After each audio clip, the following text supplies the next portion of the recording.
Berdiri di tengah Tatar Sunda,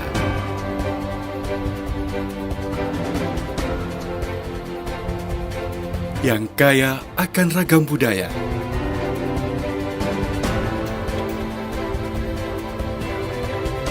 dan keindahan alam yang subur dan makmur.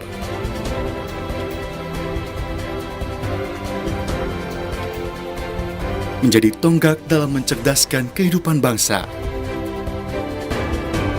Membentuk insan abdi masyarakat, pembina nusa bangsa.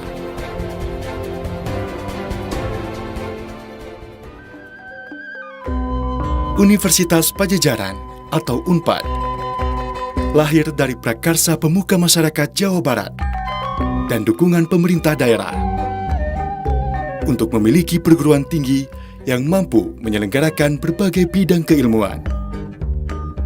Diresmikan oleh Presiden Soekarno pada tanggal 11 September 1957 silam.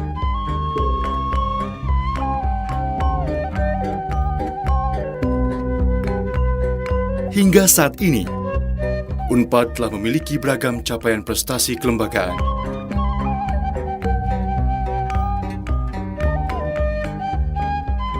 Di antaranya, berstatus sebagai perguruan tinggi negeri Badan Hukum dengan akreditasi institusi A. Capaian tersebut tidak terlepas dari komitmen seluruh pemangku kepentingan. Demi tercapainya visi dan misi Unpad, menjadi universitas unggul dalam penyelenggaraan pendidikan kelas dunia, yang mampu mendukung daya saing bangsa,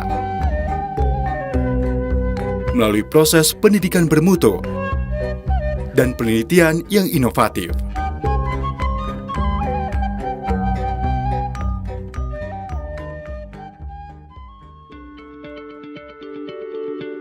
Sarana pembelajaran yang representatif dan lokasi yang strategis di tengah kota Bandung, Kabupaten Bandung, dan kawasan pendidikan tinggi Jatinangor Sumedang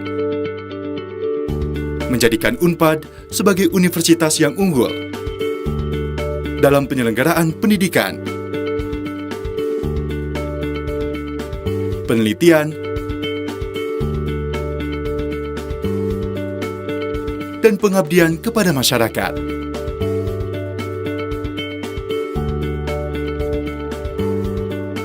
Melalui program-program terbaiknya yang mampu memenuhi tuntutan masyarakat. Saat ini, Unpad memiliki 16 fakultas dan 1 sekolah pasca sarjana dengan 152 program studi. Fakultas Hukum, Fakultas Ekonomi dan Bisnis, Fakultas Kedokteran, Fakultas Matematika dan Ilmu Pengetahuan Alam, Fakultas Pertanian, Fakultas Kedokteran Gigi, Fakultas Ilmu Sosial dan Ilmu Politik, Fakultas Ilmu Budaya, Fakultas Psikologi, Fakultas Peternakan, Fakultas Ilmu Komunikasi, Fakultas Keperawatan, Fakultas Perikanan dan Ilmu Kelautan, Fakultas Teknologi Industri Pertanian, Fakultas Farmasi, Fakultas Teknik Geologi, Sekolah Pasca Sarjana. Menyadari akan arti penting proses pembelajaran, kurikulum dan metode pembelajaran pun terus dikembangkan.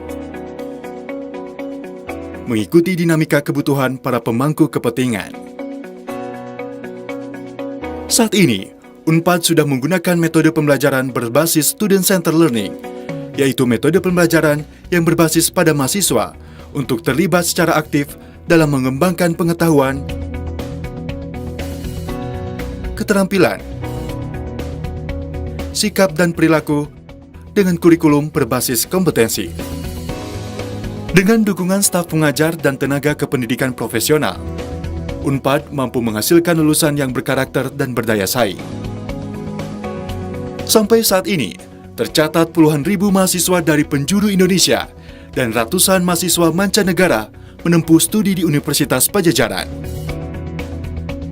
Untuk mengoptimalkan proses pendidikan dan pembelajaran, Unpad didukung oleh berbagai sarana fasilitas penunjang yang representatif. Di antaranya, perpustakaan, pusat pelayanan basic science, pusat bahasa, e-learning, rumah sakit pendidikan, serta rumah sakit gigi dan mulut. Selain itu, Unpad juga dilengkapi dengan fasilitas pemondokan, fasilitas kesehatan, fasilitas olahraga, transportasi dalam kampus, perbankan, ruang pertemuan, dan fasilitas kewirausahaan yang semuanya terintegrasi dengan teknologi informasi. Selain mendukung peningkatan kualitas akademik, Universitas Padjadjaran juga mendukung penuh aktivitas pembentukan karakter mahasiswa melalui berbagai unit kegiatan mahasiswa.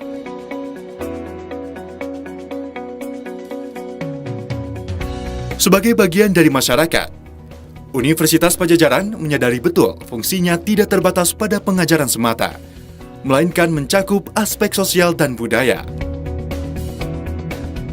Berbagai kegiatan sosial, pemberdayaan masyarakat, dan hilirisasi penelitian telah dilakukan untuk memberi manfaat nyata bagi seluruh masyarakat. Universitas Padjadjaran berdiri dan berkembang bersama masyarakat. From West Java for Indonesia to the world through SDGs.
akan ku sesali. Entah apa yang kan ku hadapi, semua ku lalui, takkan pernah berhenti. Yeah. Aku tak hiraukan sedih, aku kembali menjalani, matahari datangkan pagi. Entah apa yang kan ku hadapi, semua ku nikmati. Semangatku beri dengan lagu ini, nadaku melayang-layang menemani, dengarkan melodi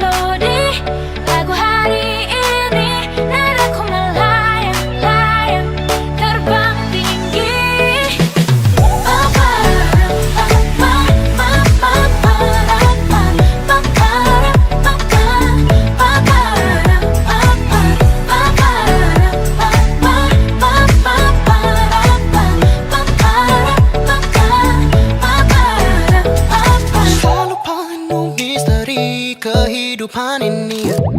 Selalu banyak emosi coba menghalangi. Oh, namun detik takkan menanti. Hey. Entah apa yang kan ku hadapi, semua ku lalui. Entah apa yang kan ku hadapi, semua ku nikmati. Semangatku beri dengan lagu ini, nadaku melayang-layang menemani.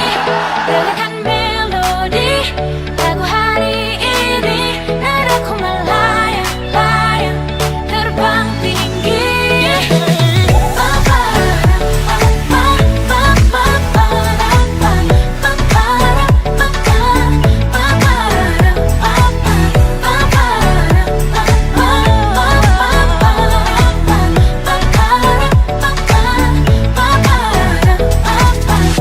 People would tell you to leave, people would tell you to never believe. Yeah, the past trying to get you, they were always trying to get you, trying to break you. Just don't live it, baby. Don't you worry about things makes you crazy.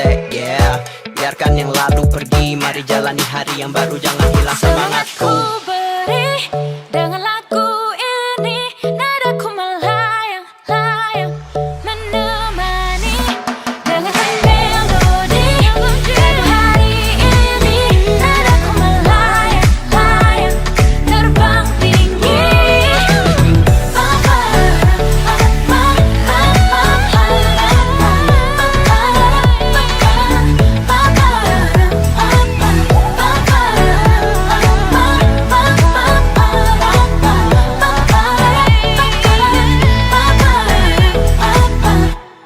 Oleh karenanya, Museum Rekor Dunia Indonesia mengukuhkan pada hari ini sebagai kegiatan pencatatan rekor dunia.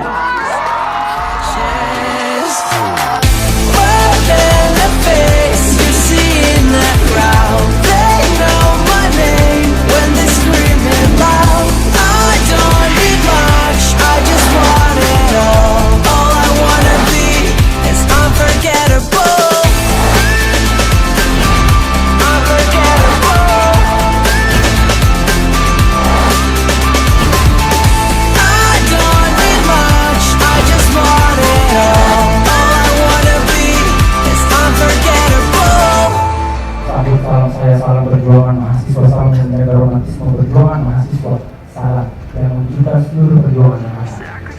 Hidup mahasiswa! Hidup mahasiswa! Hidup rakyat Indonesia! Hidup rakyat Indonesia!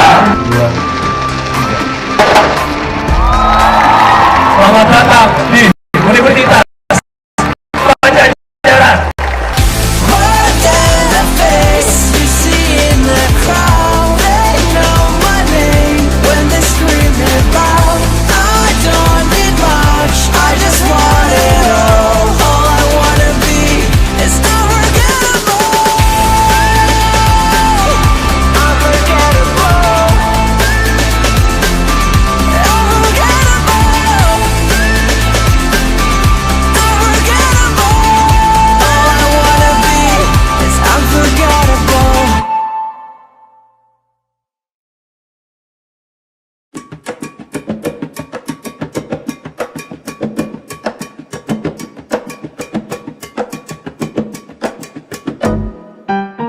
Sebanyak 115 mahasiswa asing dari berbagai negara mengikuti orientasi mahasiswa asing baru Unpad untuk program Dharma Siswa dan Kemitraan Negara Berkembang Kemenristek-Dikti di Balai Sawala, Gedung Rektorat Unpad Jatinangor pada Senin 30 September 2019. Kegiatan orientasi ini dibuka oleh Wakil Rektor Bidang Akademik dan Kemahasiswaan Unpad, Dr. Ari Bainus, dan berlangsung selama 2 hari, Senin 30 September 2019 dan Selasa 1 Oktober 2019. Dalam orientasi ini, selain diberikan pemaparan mengenai layanan akademik dan kemahasiswaan, mahasiswa asing dari berbagai negara ini juga diberikan pemaparan mengenai keimigrasian dan mengenai asuransi kesehatan.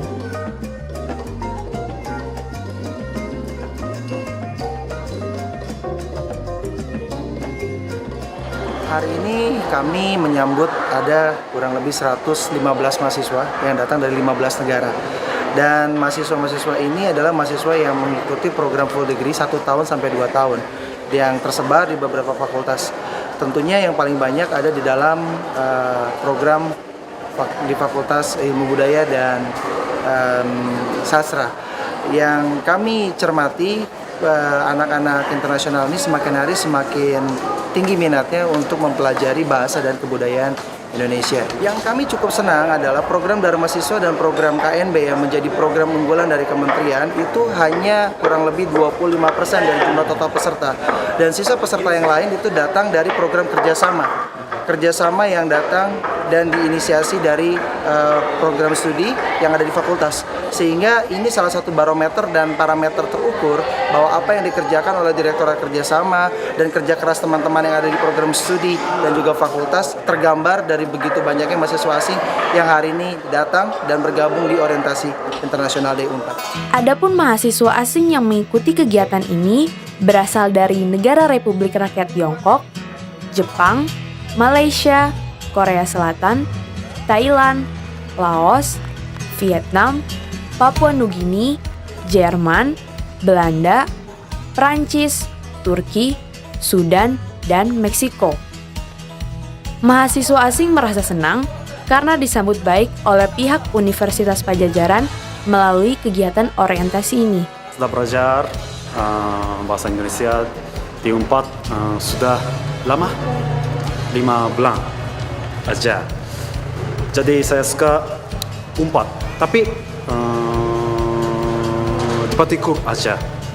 Ya, di Patikur aja. The orientation so far it's quite nice. I already met many people and yeah, it's nice to get in contact with other international students. Yeah. Setelah saya di Unpad dan saya merasa ini adalah kampus yang internasional. Di sini ada fasilitas yang lengkap, ada perpustakaan yang gaya raya dan lain-lain. Saya juga Fitri Fairuza mengabarkan.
Good morning, ladies and gentlemen. Welcome to Padjadjaran International Edufair 2021. I'm Reva Salsadila from the Universitas Padjadjaran International Office, and I will be your host in this precious opportunity. This event will consist the opening info session from 4 faculties and closing, and each info session will also be followed by a Q&A session. Ladies and gentlemen, let's begin this event by listening to the Indonesian national anthem, Indonesia Raya, and Universitas Padjadjaran's hymn. To all of the audience, please raise.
Everyone is allowed to take their seats again. Okay, Padjadjaran International Edufair is one of the main events held by the Universitas Padjadjaran International Office that will bring Unpad closer to you. As we know that Unpad has lots of faculties as well as great prospect for your future.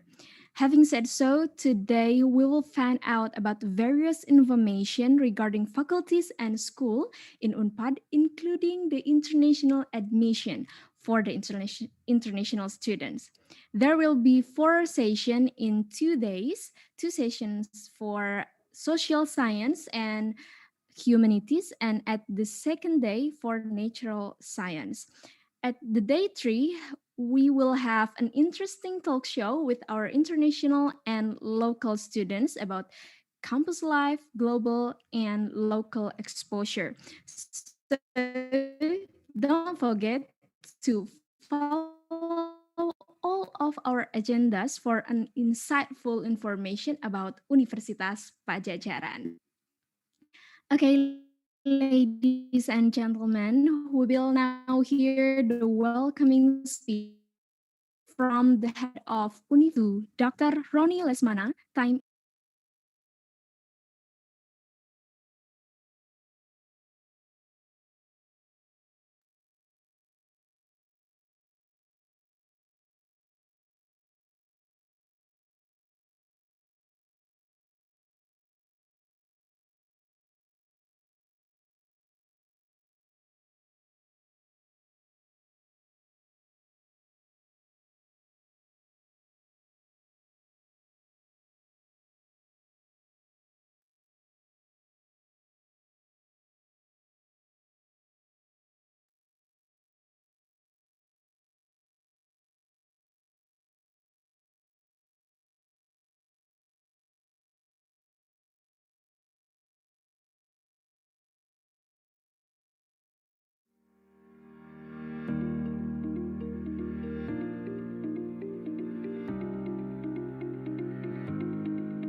Okay, very good morning. Thank you so much for Reva, Master of Ceremony today, for allowing me to give a little welcome remarks for this event. So today we are really happy that we have a chance to see all the leaders from every faculty in our university, and also all the students, prospective students, and also present students to attend this event. So I'm very happy as the chairman of this event. I want to say, first of all, thank you to Honorable the Director of Academic Affairs and Internationalization, Dr. Muhammad Fahmi, who will spend his attention and already give direction for us, so we be able to run this event today. Um, Dr. Fahmi, allow me to report that today we are able to coordinate with 17 faculty and divide them into the 3 days activity event, and then we already try to organize and then coordinate with every international office unit in the faculty, so they can really share about the information regarding internationalization in their faculty. The main purposes of our event is to grow together with the faculty, bring all information that may be very important and beneficial for our students outside university and outside Indonesia, definitely, because we expected many more international students will be more confident and attracted to come to our university. Sometimes people did not really know about the program in our university, did not really well about the information, or in other words, not well informed. Thus, we believe that by opening the window and opening the gate of information about internationalization in every faculty, it will enhance the mobility of international students come to our university. and also from other universities come to our university. So I believe that as we discussed and we talking in the several meetings, and I understand really well your direction from the leader of the university. By opening the window of information, we believe that Unpad will be a very worldwide university, not only by achievement in the rank, but really it's also more optimal in the gathering and then give more information to the world. And then at the end of my report to the director of academic affair and internationalization, I also want to close with one statement that this event, I really wish that we can bring Unpad to the world and bring world to Unpad and make our university and Civitas of Academica Unpad more closer to everybody outside our university. So again, thank you so much for the opportunity. Thank you so much for the trust that the university has given to us, and then we'll be able to run this event. And thank you so much for the support from the every leader in the faculty in Universitas Padjadjaran. And I wish that all the 3 consecutive days for running the Padjadjaran International Edufair and given the information could be run well. Thank you so much. Salam sejahtera buat kita semua. Very good morning.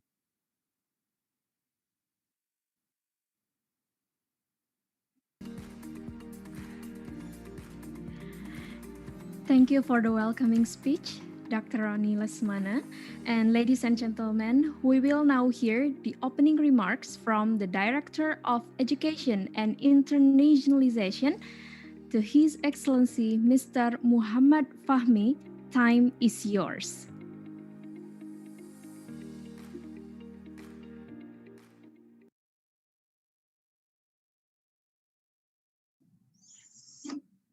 Thank you, Reva. Good morning, everyone. Assalamualaikum warahmatullahi wabarakatuh. Thank you, Ronnie, for organizing this a wonderful event, I think. And even though this morning is a bit cloudy, I think we are happy and excited about this program. And yeah, I hope that everyone or a lot of people from Universitas Padjadjaran will come and join to this event, yeah. And I believe that this event is very important, yeah. The internationalization, yeah, I think in Unpad start, I think maybe, yeah, it's about 20 years ago, I think it's already start at that time. And I believe that Unpad is more and more international, yeah. And we have a, I think it's a good position in a world-class university, I think. So why we would like to have the internationalization in our campus or in our university, I think we have some reason. The first one, like Ronnie said, that if we have international university, that people will come to our university, yeah. So if people come to our university, then they bring the knowledge, yeah. They bring the information, they bring the experience to our students, yeah. So it makes our students have international exposure, yeah. So yeah, when our students have international exposure, then when they go abroad, it's easier, yeah, it's easier to our students to fit in or to settle in university in any place in the world, I think. So yeah, that's our reason why we would like to have international exposure or internationalization in our university. Yeah. So yeah, this kind of program, I think, should be more and more attended by our students. Yeah. not only the foreign students, yeah, or only the one who like to go abroad, but I believe that everyone in campus, in university has to attend and has to pay attention about this program. And yeah, I hope that this event in 3 days, yeah, Ronnie, yeah, in 3 days will yeah have a good impression and also inspiring for everyone. Yeah, I believe that the sharing from the faculty, from the students, yeah, will have insight or inspiration for others. Yeah, and yeah, so yeah, I think that's my comment about this program. So good luck, Ronnie and Tim. I hope that the program will have a good impression for everyone. So good luck. Thank you very much.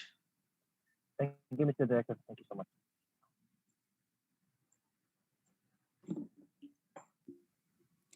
Okay, thank you for the opening remarks about the international exposure and education in Unpad.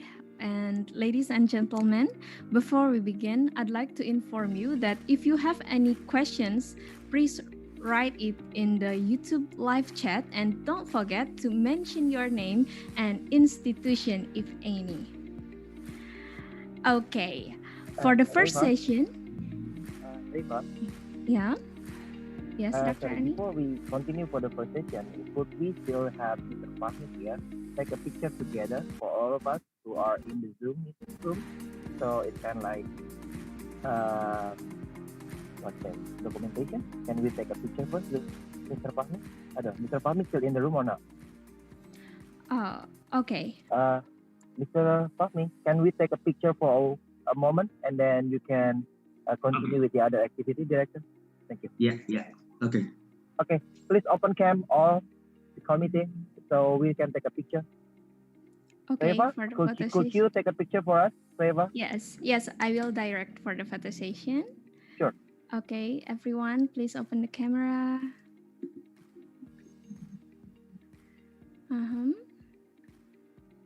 Okay, so in 1, 2, 3. Okay, another one. 1, 2, 3. Okay. Thank you so much, Reva. Thank you, Mr. Director. Thank you so much. Very good morning. Thank you. And over to you back, Reva. Okay, thank you, Dr. Annie. Okay, ladies and gentlemen, for the first session, we will now hear a presentation from the Faculty of Social and Political Sciences. This faculty was founded in 1960 and has a strong commitment to produce distinguished experts in the field of social and political science. Okay, without any further ado, please welcome the first presentation to the Faculty of Social and Political Science. Time is yours.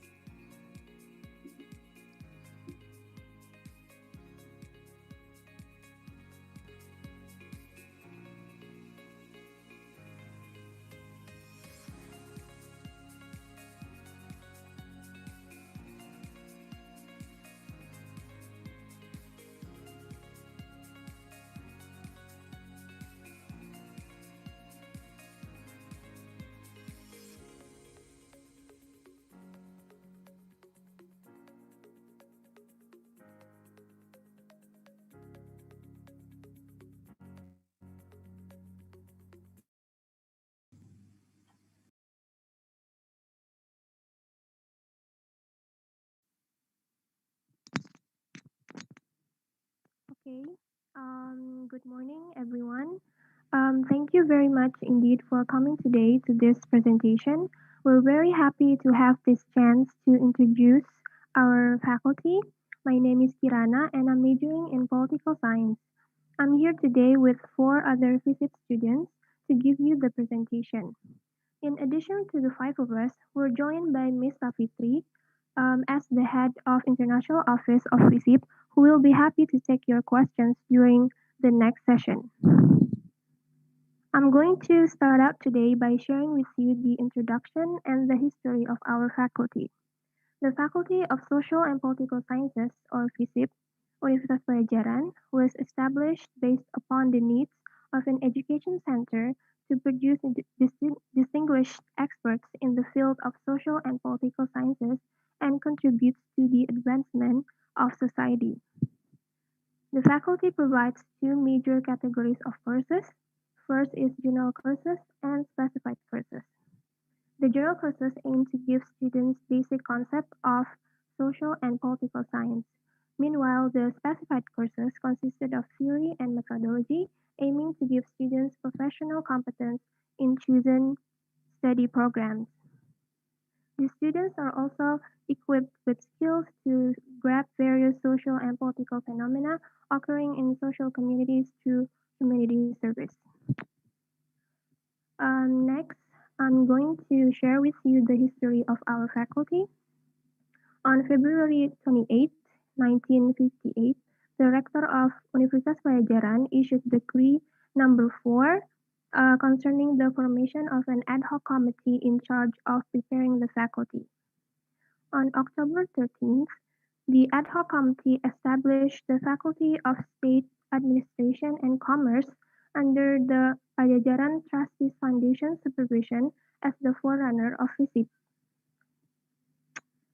In 1989, the faculty offered several majors and degree programs ranging from diploma, undergraduate, master to doctoral. In 2019 until now, the faculty has developed 4 diploma, 8 bachelor, 9 master, and 8 doctoral programs. To the next slide, please.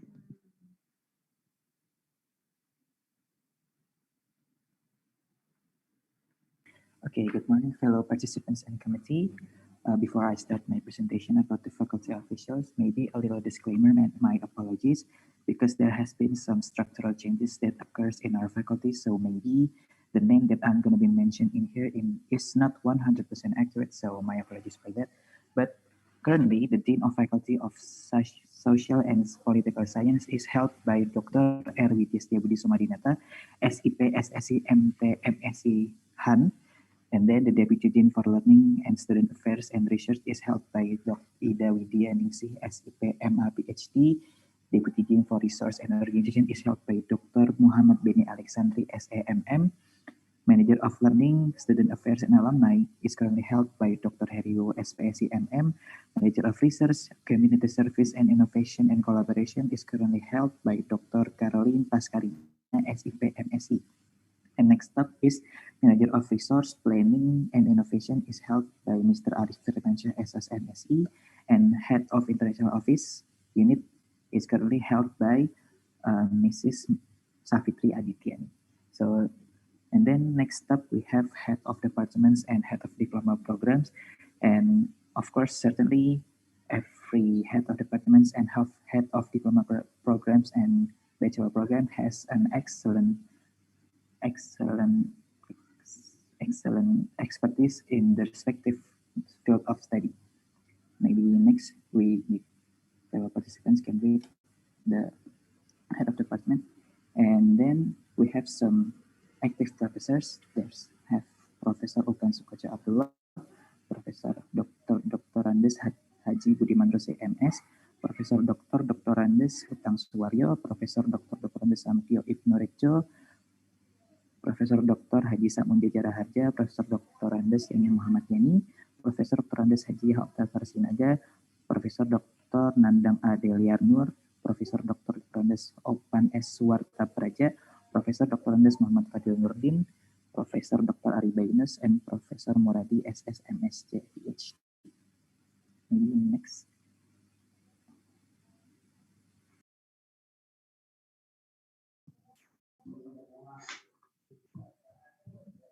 Now, I will tell you the program of study that done by Faculty of Social and Political Science. In bachelor degrees and diploma degrees, we have public finance administration, governmental administration, logistic business, and digital archiving. And in bachelor degrees, we have public administration, international relations, social welfare, governmental science, anthropology, business administration, sociology, and political science. And in master degree, we have public administration, business administration, public policy, sociology, anthropology, social welfare, political science, governmental science. And in doctorate degree, we have sociological science, administration science, international relations, and social welfare.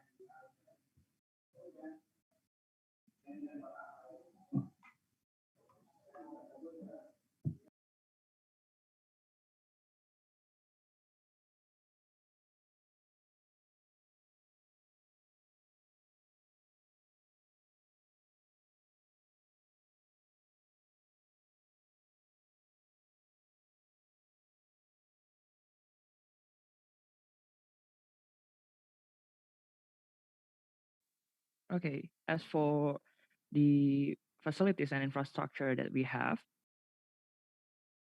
5 laboratories. There's computer laboratory, language multimedia laboratory, conventional language laboratory, conventional typing laboratory, and business administration computer laboratory. Uh, Currently, the Faculty of Social and Political Science does not have an existing international program. However, this does not mean that FISIP enrollment is exclusive to Indonesian scholars only. In recent years, FISIP has seen a steady growth of international students enrolling in its many programs.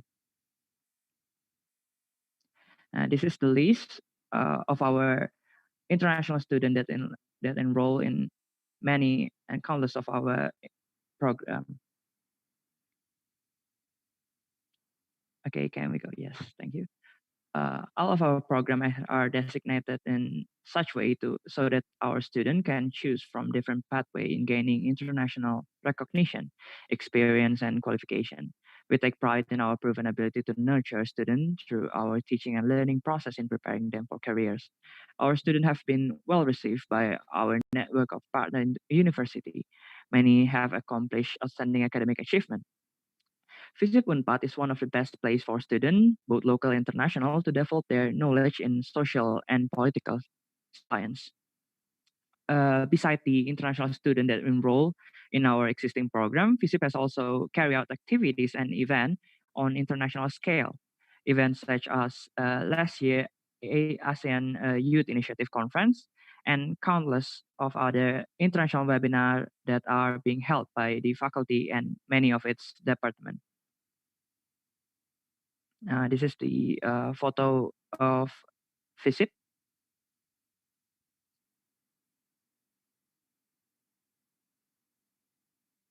Okay, I guess that's all from our presentation. Thank you, and maybe we can go to the Q&A session. Or is there anything Madam Safitri want to say or give before we go to the Q&A session?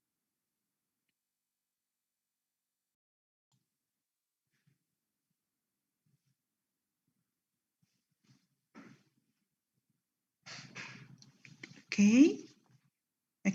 Okay. Hello, everyone. Good morning. Can you hear me? Hello. Hello. Yes, madam. Yes, madam. Yes, madam. Okay. I just want to tell about our FISIP is we are start to make many collaboration with the other university inbound and outbound, but today we have already the new challenge, so I think we are ready to make it. That's all. Thank you.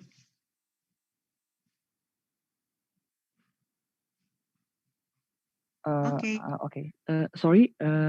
I guess there's a slide that are being skipped.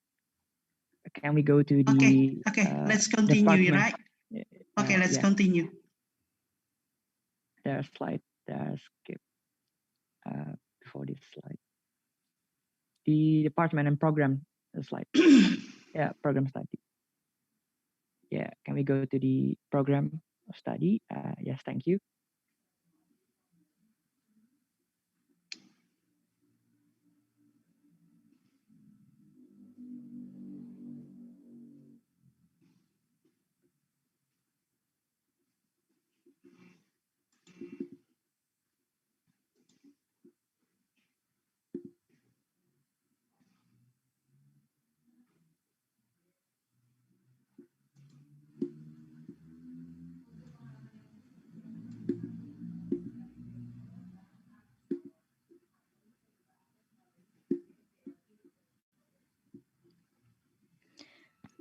Okay, is there any addition?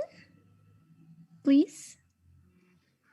I think there's a technical problem, so maybe I will take over.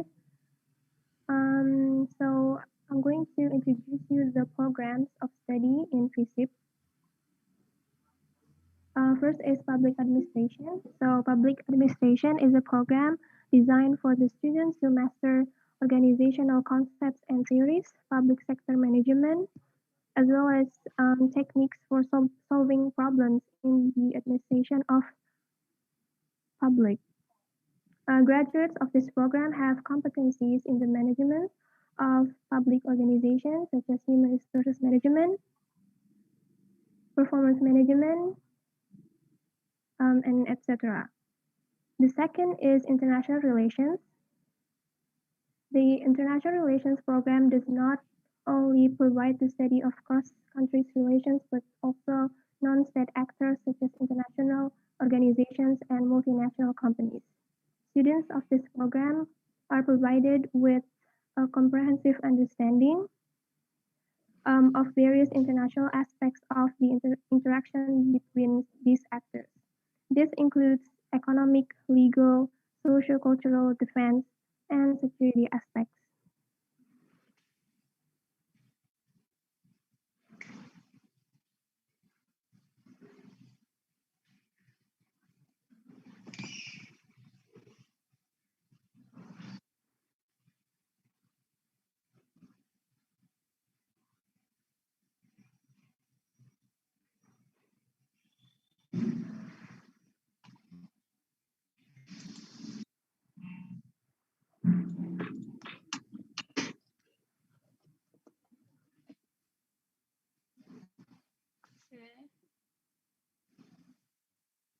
Next, I will explain more about each program of study in the Faculty of Social Science and Political Science. First, public administration. Public administration is a program designed for the students to master organizational concepts and the theories, public sector management, public interest, public policy, as well as methods and techniques for solving problems in the administration of public administration. Graduates of this program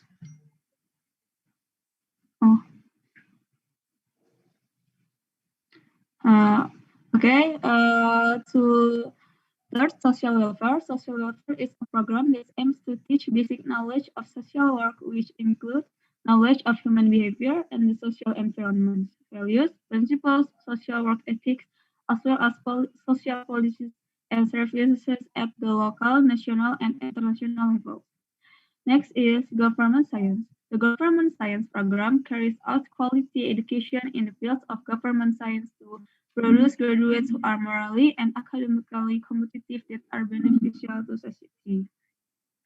Next is anthropology. Anthropology is a study program aims to educate prospective undergraduates based on competence in conducting ethnography-based field research supported by conceptual theoretical knowledge of the diversity and dynamics of social and cultural phenomena. Next is business administration. Business administration is a program has a curriculum that produces a new generation of graduates who are equipped with strong skills to become entrepreneurs, with pioneers and business owners and entrepreneurs which professional with the ability to manage a business in accordance with company policy. Next is sociology. The sociology program provides studies on the interaction between individuals, groups, and society that concentrates on environmental, development, political, and military issues. Alumni of the program occupy positions both in government and private agencies, such as researchers, planners, educators, development consultants, and others. Next is, and the last is political science. The political science programs provide students with a broad and comprehensive understanding of the nature and structure of political science through various courses. It includes political theory, Indonesian politics and government, administration and public policy, comparative politics, political economy, world politics, and globalization.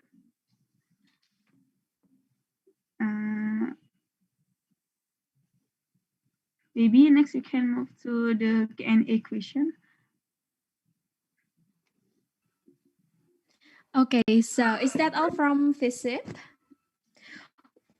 Okay, so actually I am also Faculty of Social and Political Science students, and yeah, I'm so excited to have presentation from FISIP. And well, maybe we have our prospective students here, and we also have some questions. But before I ask all of the questions to our speakers here from Upgraders FISIP, yeah, okay.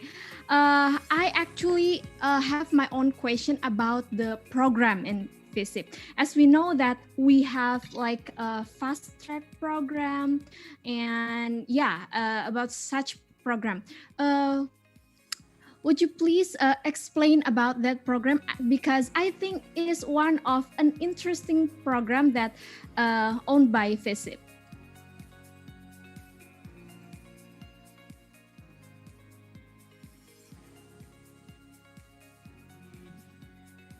Okay.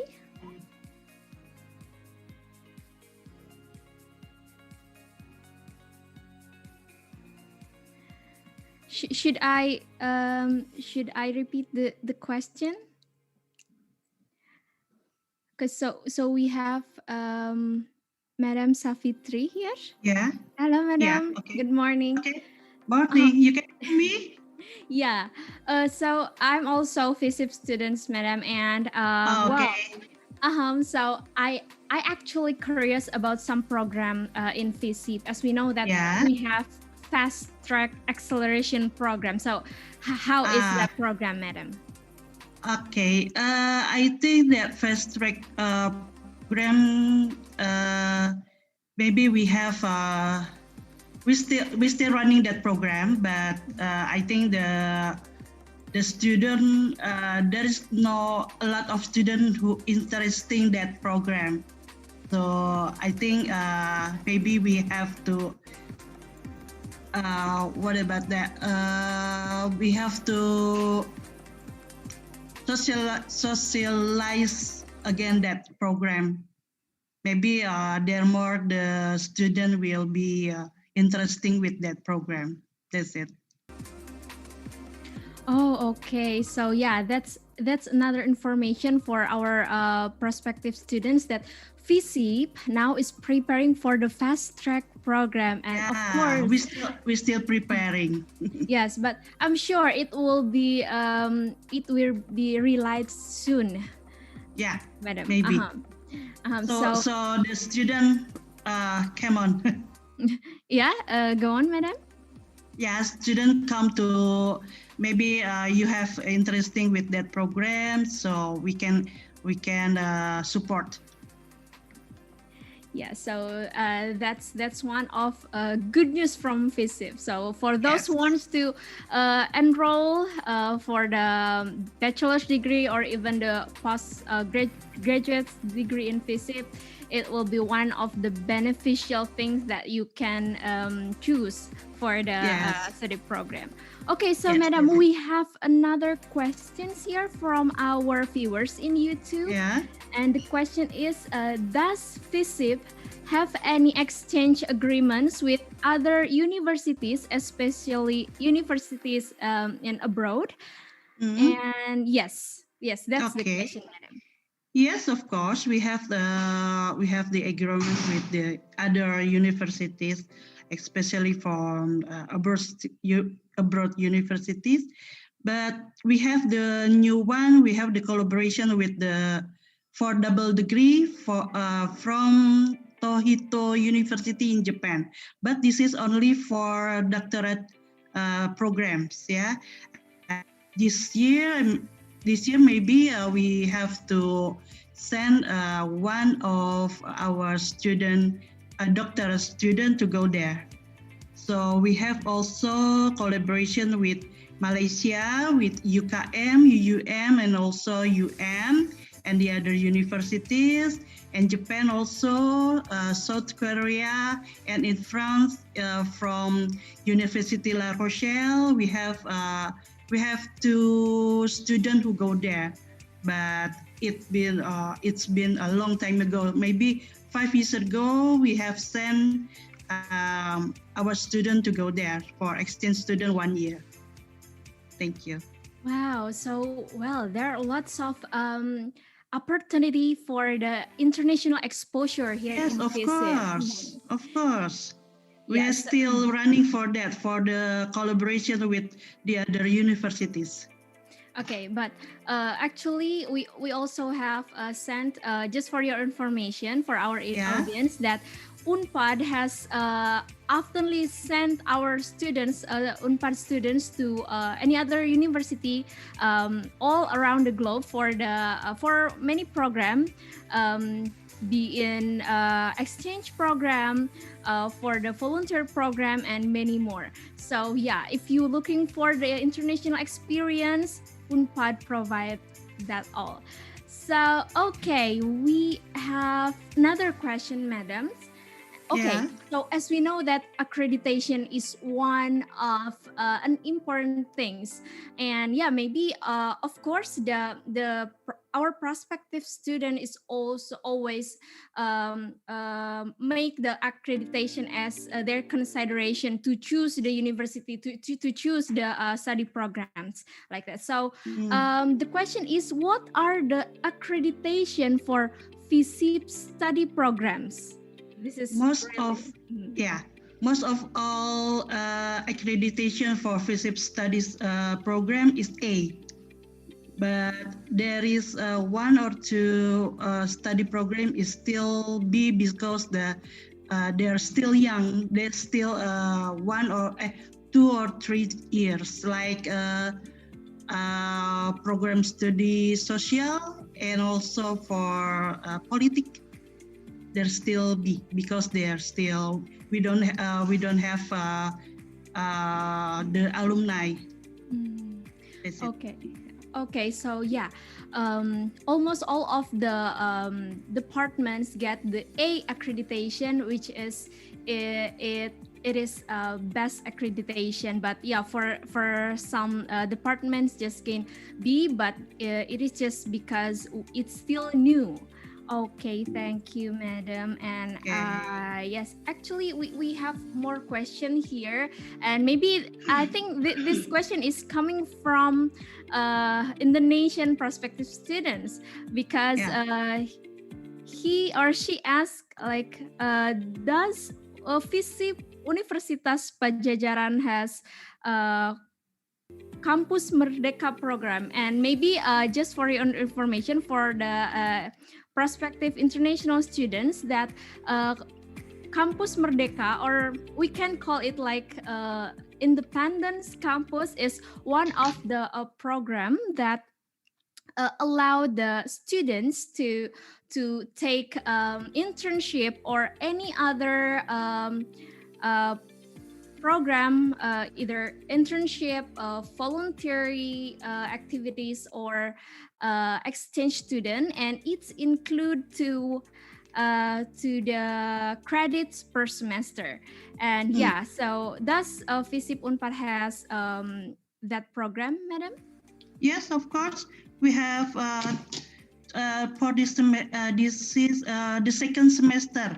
Last semester we have the Campus Merdeka, and then for this semester we already opened the program, the study, and you can see our study in sasrabahu.id. We already open. Yeah, you can choose the one that you like, the study you like. Okay. Okay, wow. So yeah, we also have that program. So yeah, that's just makes us sure that FISIP really support and really has a high commit to for the students' development. They provide the international exposure. They provide the Campus Merdeka program. Even they also provide the fast track program. Oh, that's really amazing. Yes, Okay. of course. I feel so proud to be FISIP student. Okay, thank you. Yes. So we also have another question here. So thank you so much for the enthusiasm. Okay, thank you so much for the for this program. Yes. So the question is there any specified requirements for the master degree in business administration in Unpad, and what makes this major difference from the similar major but from the different university? I think the same with the other place, right? But maybe I cannot I cannot answer this because I'm not from administration business. But I think in FISIP is more fun than attractive, and also the lecturer also they are so good. Thank you. Okay, so yeah, I think according to the A accreditation that is achieved by even the business administration major, it can be one of the proven that this major is really trusted. So yes, of course. So yeah, I was a little bit curious, ma'am, about the previous topic we talked, that is a Campus Merdeka program. How is the enthusiasm of FISIP students to the program, to the Campus Merdeka program? Most of my students, they are so interested with this program because they have maybe another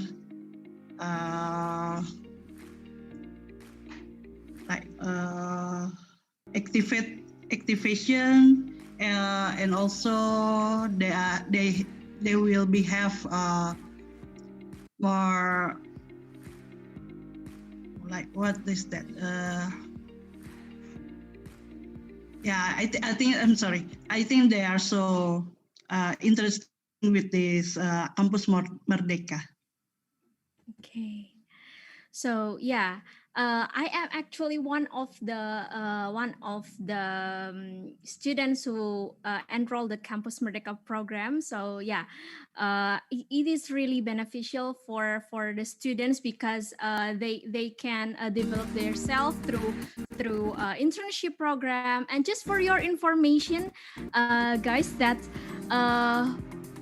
the internship opportunity is not also can be applied in external institution like in the company or so on. But here, just for your information, that Unpad also provides many internship opportunity. For example, is international office of Universitas Padjadjaran. We also provide the internship program and those all of our works will be become the credit for the semester. And actually we also have international unit. You can also apply internship in there, and of course our international unit also helps us to gain more exposure either about the faculty, the local and international exposure. So if you guys need information about the specified faculties, you just can contact them through their social media of the international unit. So yeah, okay, because now we are talking about the international program and so on. Of course, here in FISIP, we also have international relation program. How is the international relation program in FISIP? I think because it is one of the favorite major in FISIP as well. Yeah, international relation department in FISIP is the most favorable with the student, yeah. And then we have 30 lecturer, and then each semester we have around 100 students. And then our lecturer also, they are so agreeable to teach many study. And then we have a lot of program like Moon, and also we have now during the pandemic we have a lot of webinar with our diplomat in the other country, and for also we have international program also, and the accreditation is A. Wow, so it's really excellent. And okay, regarding to international relation major, we just had another question regarding to that major. So what are the prospective jobs for international relation major? The alumni from international relation, you can work in MNC, multinational company. Maybe you can in the Minister of Foreign, and then in the bank, in the international law maybe, but in the any field you can work there. Okay, so although the main perspective is to work in international institution or international scale, become the ambassador, working in embassy. Yes, of course. And yeah, actually this major is really has a wide prospect for the occupation or job. And yeah, just for your information, guys, so about 1 month ago we had a webinar, and we also invite one of our alumni from FISIP, and he works in the United Nations, and he is the alumni from international relation major. So yeah, we were really proud of it because it proves that our alumni is really has a good reputation and capability to work in such a big institution. And yeah, here we have another question, ma'am. And the question is, okay, I want to ask again the same question. Actually, he said, any specific requirements for international relation master at Unpad, and what the plus point and with this major compared to the other campus?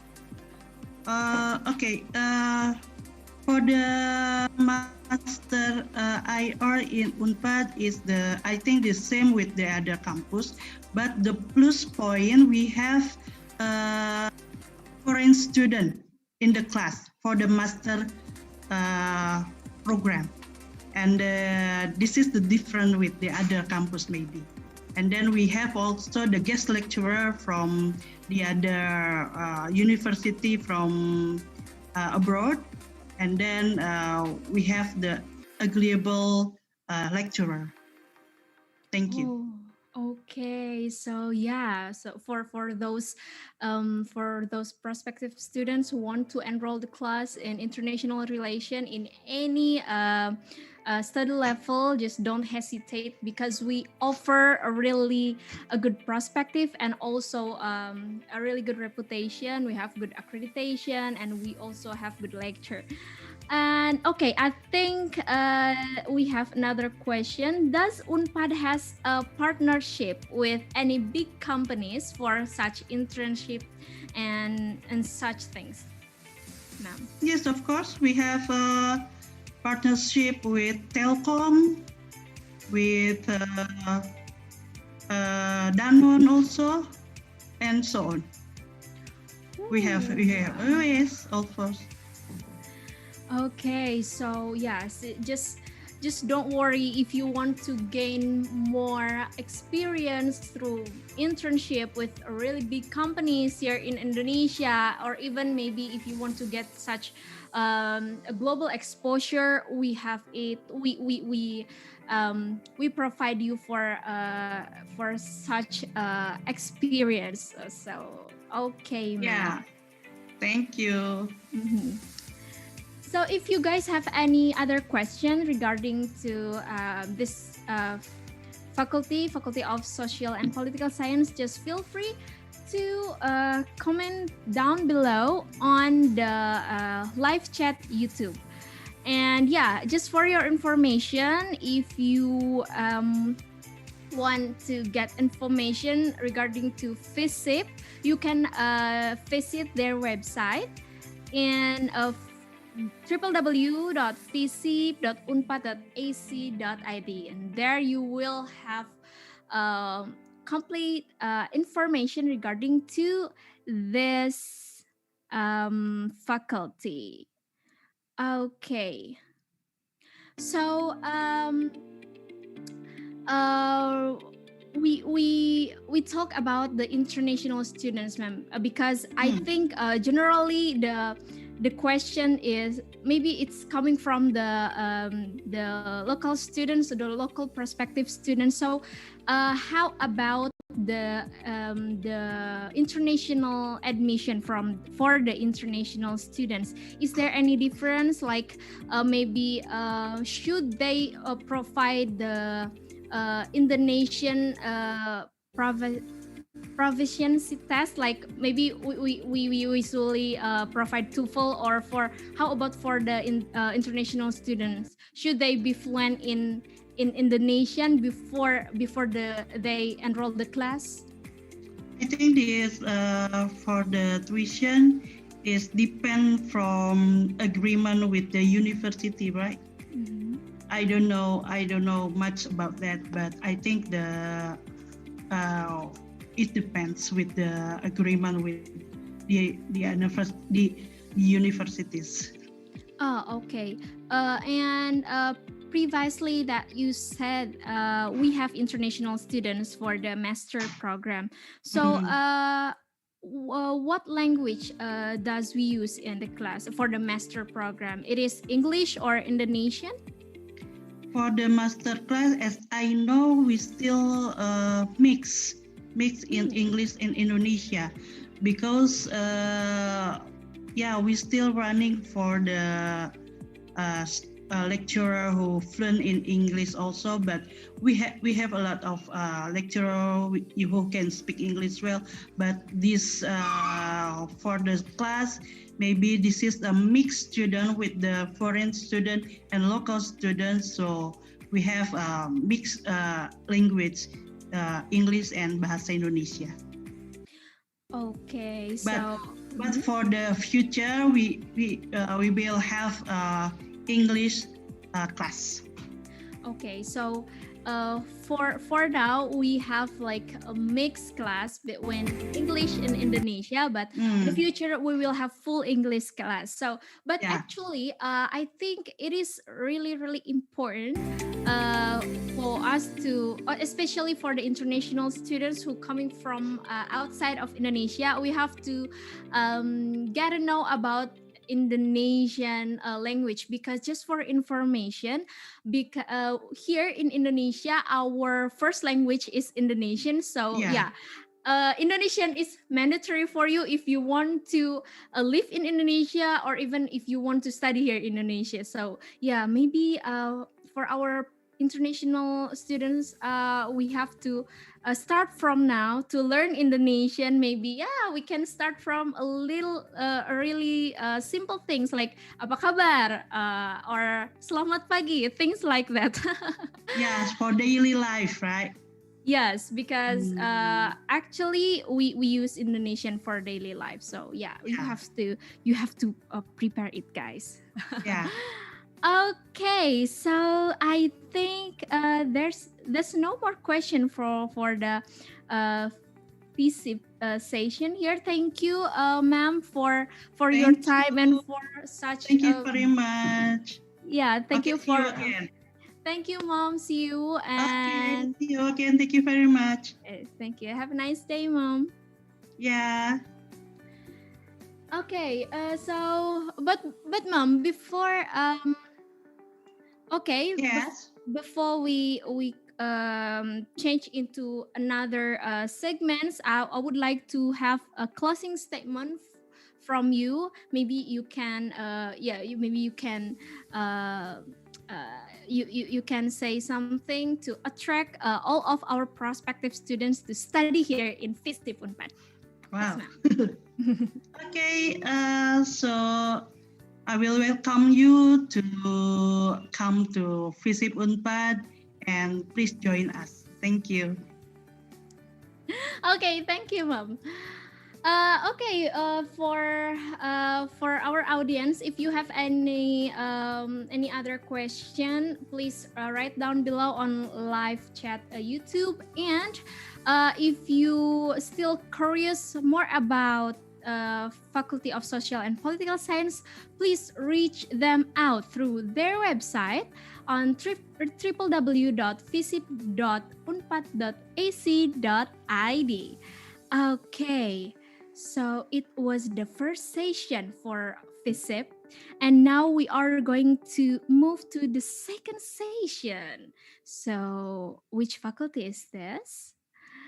Okay, so for the next session, we have a Faculty of Cultural Science. And the fun fact about this faculty is that this faculty was previously called as the Faculty of Letters. And this faculty was founded in 1958. This faculty has more than 20 high reputation study programs and has gained many achievements. To the Faculty of Cultural Sciences, time is yours.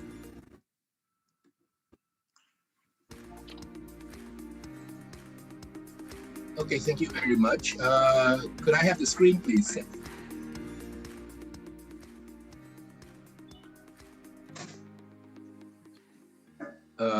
Could you have the screen? Could you take away the...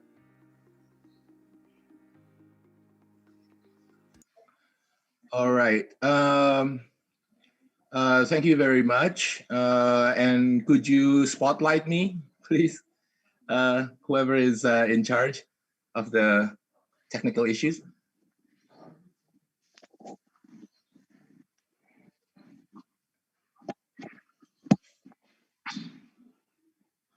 Yeah, thank you very much. Very well. Good morning, everyone. Assalamualaikum warahmatullahi wabarakatuh. Greetings, Sampurasun. That's what we say. That's how we greet people from in West Java using the Sundanese language. First of all of the faculty members, the staff, the students of the Faculty of Cultural Sciences, Universitas Padjadjaran would like to extend our most sincere gratitude and appreciation to the organizers of the events, the student interns at the international office of Unpad, especially for providing us with this opportunity to introduce and give a short overview of our faculty. This is truly a great honor for us and a pleasure, and we hope that this occasion would invite interest on the part of the audience and the viewers that we have on of the programs that we have to offer. And I'll be presenting a brief overview of our faculty, and here with me I'm also that has joined me are also we have the honor of our dean, Professor Akwan Priyatna, as well as a representative of the student body, an alumni, and also an international student in the master's program who have joined us to share experiences and thoughts about studying at the Faculty of Cultural Sciences at Universitas Padjadjaran. Established in 1958 by the community leaders of West Java for the advancement of the local people and culture, and it was named at then Faculty of Arts, and it was changed in 2012 to the Faculty of Sciences. Our faculty now has grown to be, I don't think I'm exaggerating if I say, to be the leading site of higher education in the arts and humanities. Striving to become a center of excellence in the field of the arts and the humanities, building its own capacities as a center of critical thinking, humanistic learning in language, literature, linguistics, history, and culture on the local, national, regional, and international levels. And we hope to achieve this by 2026. The Faculty of Cultural Sciences fosters intellectual development of its faculty members and students through a collaborative, egalitarian academic atmosphere, which strongly upholds values in cultural diversity, gender equality, inclusiveness, and local wisdom. In short, the academic community at the Faculty of Sciences, including the instructors, the faculty members, the staff, and the students, as well as the alumni, has strongly grounded roots in the local culture and society, but also at the same time, trying to aspire to broaden horizons on a global level.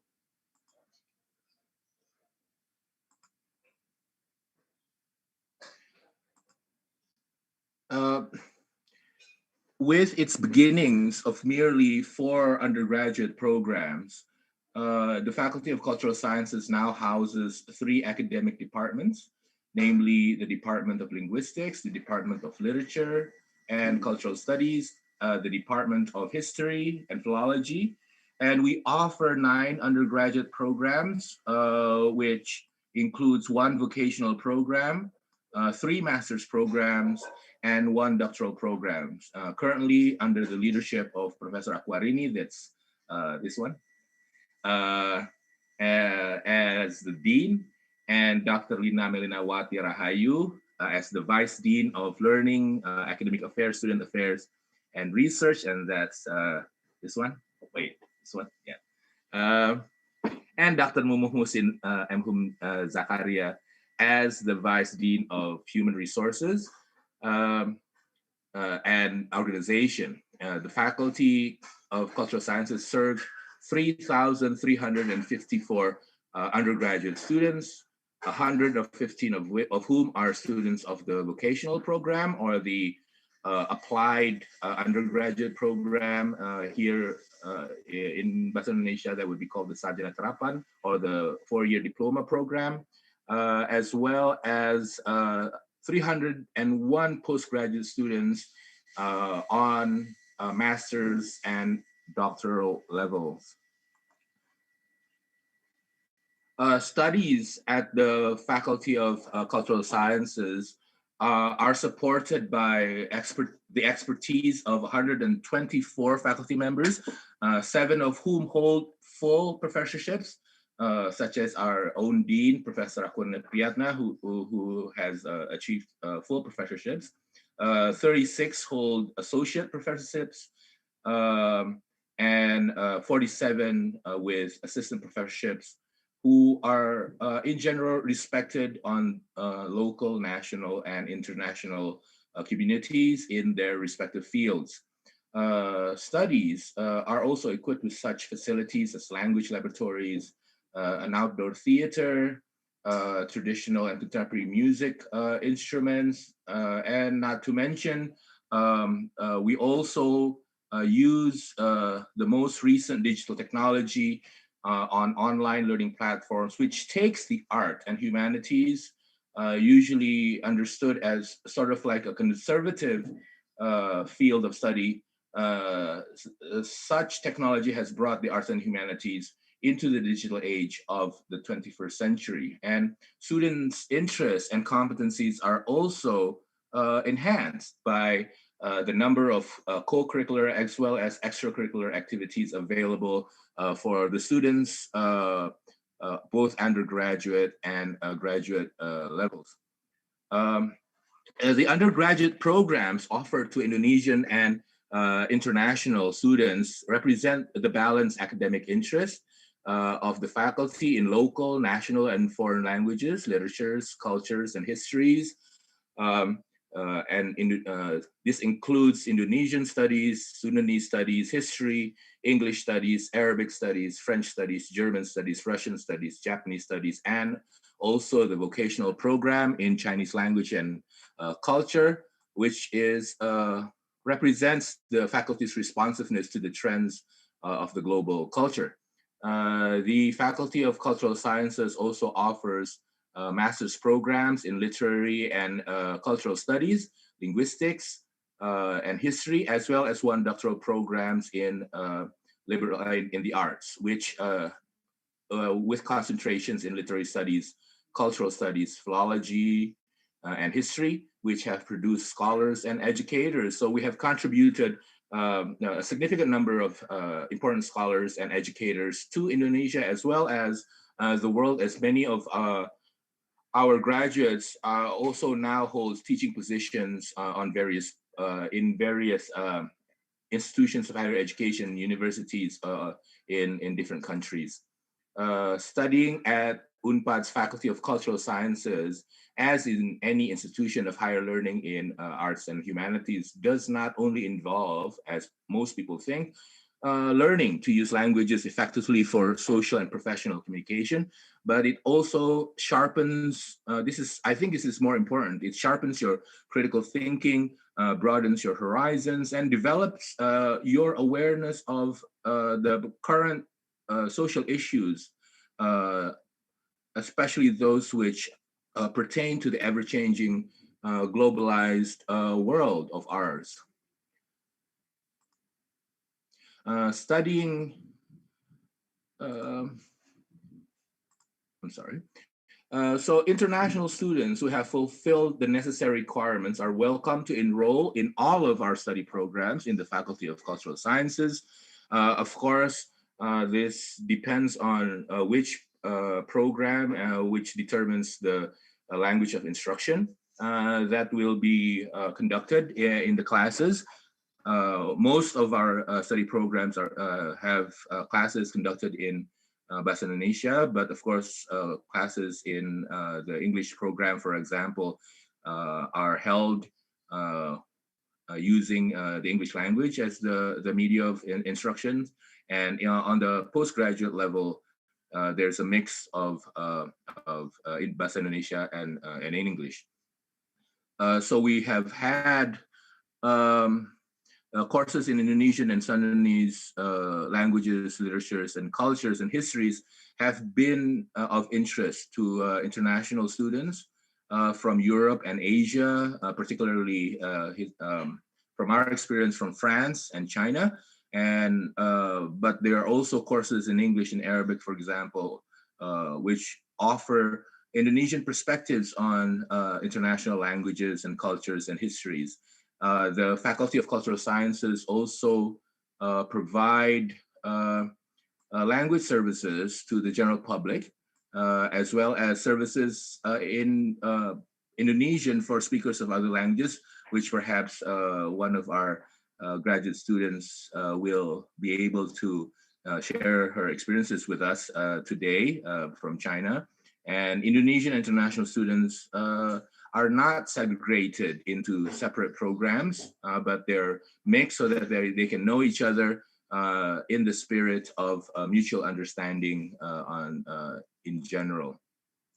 Hopefully, we will be able to answer some of your questions today, but if not, please visit our website at www.fib.unpad.ac.id, where you will also find links and contact information to the programs available at the Faculty of Cultural Sciences, as well as links and contact information to the various programs that we have in the Faculty of Cultural Sciences, as well as our social media platforms. And do not hesitate to contact us via email at fib@unpad.ac.id, or in the comment section or messaging features of the social media platforms of the faculty, the study programs, and the student organizations. So to give you a better idea of what studying at the Faculty of Cultural Sciences is like, today we have been honored by the presence of the Dean herself, Professor Apurni Priyatna, my good friend, as well as one of our master students hailing from Nanning, Guangxi, China, who has also been with us even before her enrollment in her postgraduate program. Hello, Chuping. And Gaisani Hadi, who is one of our alumni who took part in the student exchange program at Aju University in South Korea, and also Muhammad Iqbal, a student from the Japanese Studies undergraduate program, who has also just experienced studying in Japan for a whole year. So let's start with Dean Priyatna. Priyatna. Usually, we call her. We call her Bu Atwin because I'm a friend. I just call her Atwin, which actually describes the kind of egalitarian, collaborative atmosphere that we have at the Faculty of Cultural Sciences. And Professor Priyatna, if you may, would you like to give comments about what it means to study in the arts, how it goes beyond just developing language skills, how important it is, its contributions have been to society, as well as what the Faculty of Administration that you're leading has planned for the next 5 years? What kind of research do the postgraduate students are usually engaged in, and so on? Professor Priyatna, the floor is yours, and perhaps the technician could highlight Professor or give the spotlight to her. Thank you. Okay.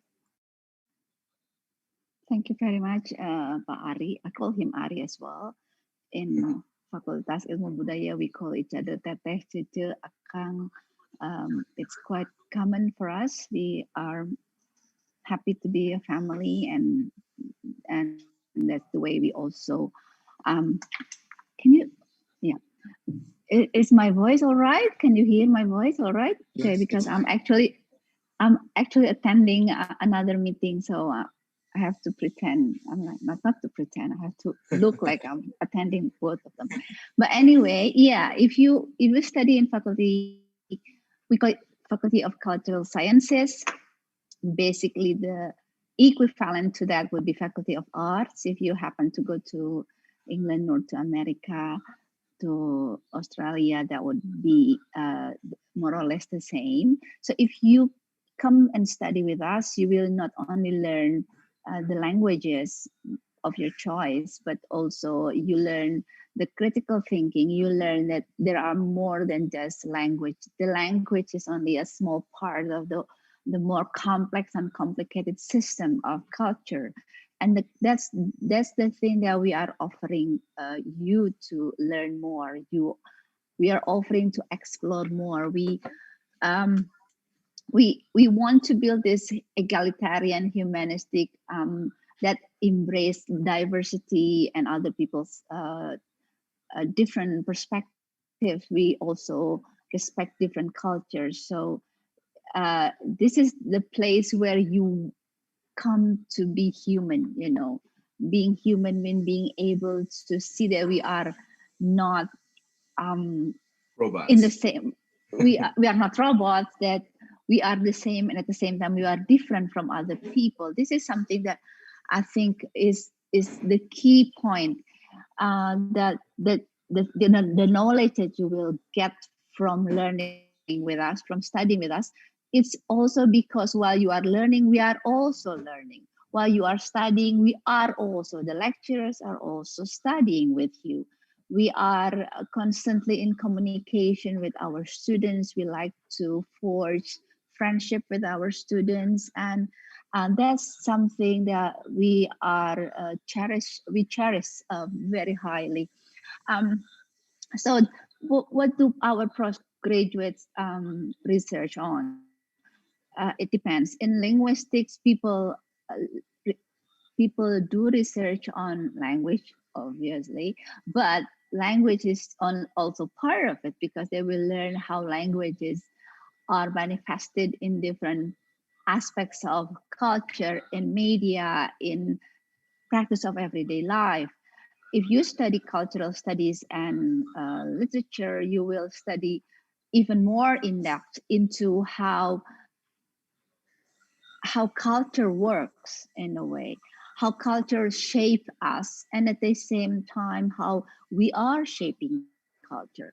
So the postgraduate in cultural studies and literature, in contemporary literature, they like to talk about how, for example, or not for example, 60% of research is on how gender is manifested, for example, in media. We talk about how the advertisement of Korean cosmetics help shape our masculinity standard.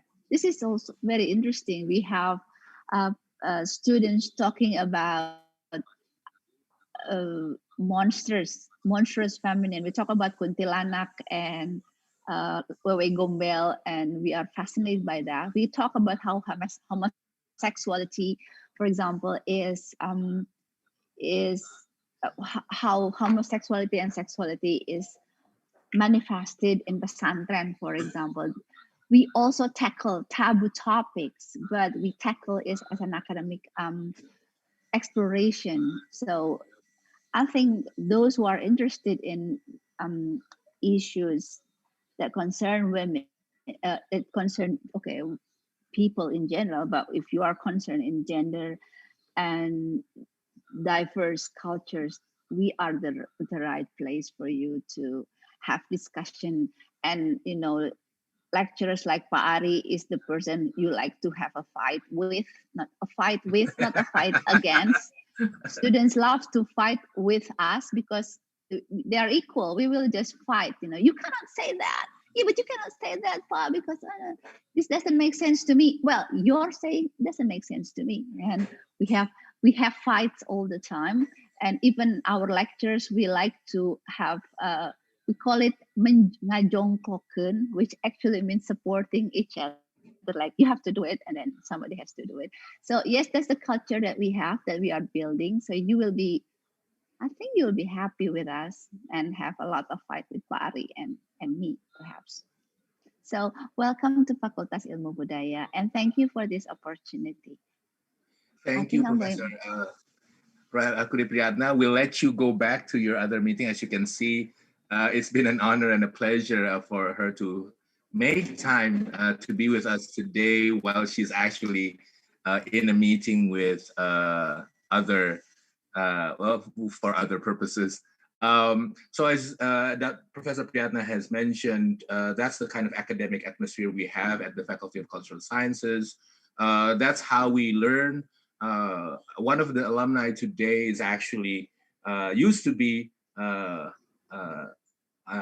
under my supervision in her undergraduate thesis. And she has constant fights with me, but at the same time, at the same time, I was also learning a lot, and often I get frustrated and upset, not because I hate her. If I hated her, I wouldn't invite her here today, but because I'm really interested in what she's trying to do. So while I'm teaching her, actually, I learn more from her about her topic. Her topic was about post-humanism and cyborgs and artificial intelligence in science fiction. So we have only a few more minutes, and there are questions that I have to address, though, and perhaps the alumna Gaisani and Joping, as well as Iqbal, could also address them when I ask you to speak. Yes, the Faculty of Cultural Sciences have, I guess, lots and lots of connections with other institutions of higher learning in various countries, different levels of the different kinds of cooperation and collaboration. We have had visiting professors from other countries, from Germany, from Russia, from Japan. Many of our thesis committee professors from other countries, from Australia, from Japan, from Great Britain, from the United States. As I said before, many of our graduates are also actually become professors in various countries. We have engagements also with China, and that's why we have one of our master students, Xiu Ping, who is with us today, and we have connections with Japan, Great Britain, the US, Australia, Malaysia, Singapore, Taiwan, Senegal, Somalia, Morocco, Algeria. So yes, I guess we have to have all those connections in order to claim as the Faculty of Cultural Sciences. If not, we would be just, that would be just public deceit. And of course, there's a certain level of English competence. If you'd like to apply to our postgraduate program, different, of course, it depends also on the kind of scholarship or concentration that you would like to do. And also to graduate from the Faculty of Cultural Sciences, students need to have some level of English competence. Of course, graduates from the English program would need to graduate with a minimum of 550 paper-based TOEFL score. Okay, so I'm just going to ask if you could spare like 2 minutes, each of you. I'd like to start with Choping, and perhaps you can say 2 or 3 sentences about your experiences having studied at Universitas Padjadjaran. And the technical person, could you provide the spotlight to Lee Choping, who is oh, is she still here? Yes, she is. Right. Chuping, could you bisa memberi 1 atau 2 patah kata tentang pengalaman menjadi mahasiswa pasca sarjana dan juga dulu waktu belajar bahasa Indonesia di Fakultas Ilmu Budaya? Okay. Hello everyone. I'm Li Zhouping from China, and I'm studying in Padjadjaran University. I'm a graduate student and majored in contemporary literature. Before I entered class contemporary literature. I studied Indonesian in BPAC of Padjadjaran University for 1 year. So it's a great honor to have this opportunity to share my study and life in Padjadjaran University as an international student. But I like language Indonesian, so please allow me to share in Indonesian next. Okay.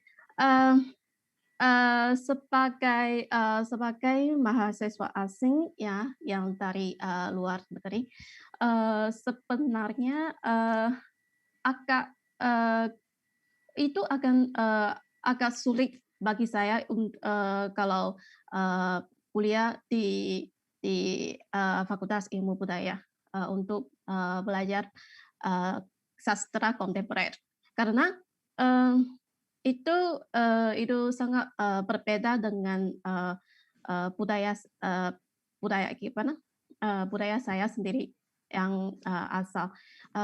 Jadi setelah masuk kelas kontemporer sastra kontemporer itu sangat seperti sudah sebuah dunia yang sangat baru itu terbuka di hadapan saya. Kemudian yang paling menarik itu adalah saya bisa belajar sastra Indonesia yang sangat mendalam. Itu bagi saya itu adalah sesuatu pengetahuan yang sangat berbeda dan sangat baru. Jadi saya sangat senang bisa kuliah di Unpad dan sangat terima kasih. Ini. Terima kasih, Chuping. And of course, she was greatly being very modest because she takes some of my courses and she's doing very well. And also, I would like to ask Gaisani, and perhaps you could share just one or two brief comments about studying at the Faculty of Cultural Sciences and your experience at Aju University at South Korea. Yes. Yeah, sure. I just graduated from Faculty of Cultural Science last year in Corona era, and yes, I studied there for 4 years, and then also I went to Aju in 2019. In spring semester. Actually, this opportunity is open for public, not only for Faculty of Cultural Science. So from other faculties can also, Raifa, for example, could also participate in this program. Go on.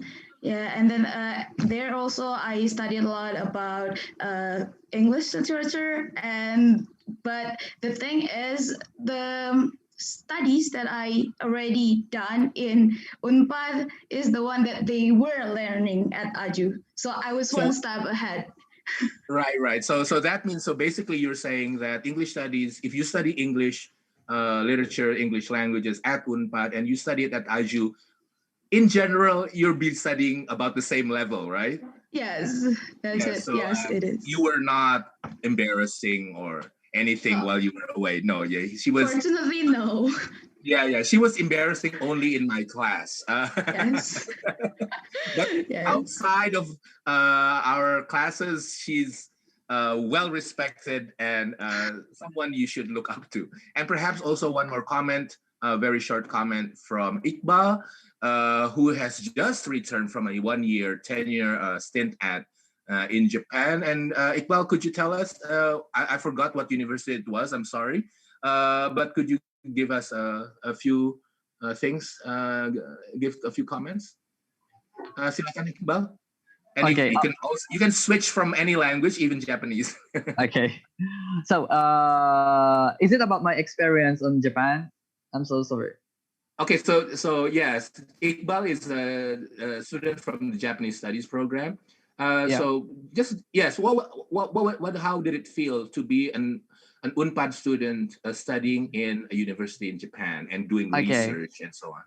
Okay, so I was study at Shizuoka University in Japan for 1 year, and at that time I realized that well, when I see another foreign students, including for another university from Indonesia in Japan, I realized that Japanese department of Padjadjaran University has a lot of power on speaking Japanese. So I see that Padjadjaran University student have more ability to speak fluently in Japanese. Maybe it's because our curriculum or or how our teacher teaches. I don't know, but well, on my experience, all of Padjadjaran university student in Japan has more ability to speak fluent Japanese there. Okay, So thank you for bragging. For you don't have to be modest. Go on. Say okay. more good things about us. Okay, and then when I studied there in Japan, I realized that what I've studied in Padjadjaran University, well, there I studied Japanese too. Well, they Shizuoka University provide me Japanese study program for my study. But what I realized is what I learned in Padjadjaran University is more applicative. Like we're not only talk about how sentence is constructed, but we also learn how to use it. So I was never get confused about how should I say this thing, how should I communicate with Japanese, because I learn it in Japanese department in Padjadjaran University. So it's gonna be a good experience for you if you learn Japanese in Japanese university, because in Padjadjaran University before you go to Japan. Okay, thank you, Iqbal. So you don't even need to ask a question about whether or not we have international collections. The people today, Professor Akwaritni is a graduate from both Great Britain and Australia. I'm a graduate from the United States. Gaisani has been in South Korea, and I'm sure that she has the same level of understanding of English literature as any English graduate all over the world. Iqbal apparently proves that graduating from, not even graduating, he was just a fifth semester student, and his Japanese competence is surpasses other students from other countries in Japanese while taking Japanese studies in Japan. So we're very proud of you, Iqbal. I hope we graduate soon.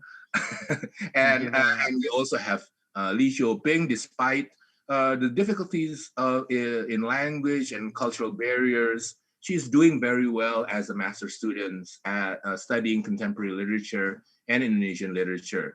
Again, thank you so much for having us here.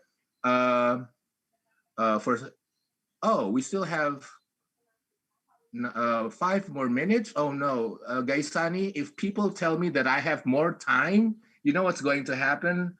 I'm just going to talk for 2 more hours. So if since we do have a little bit more time, if any of you would like to address any issues, or you would like to add anything to the explanations provided by other people, you could compliment each other, or perhaps you want to add some more things to what Professor Akwarini has said. Is she lying?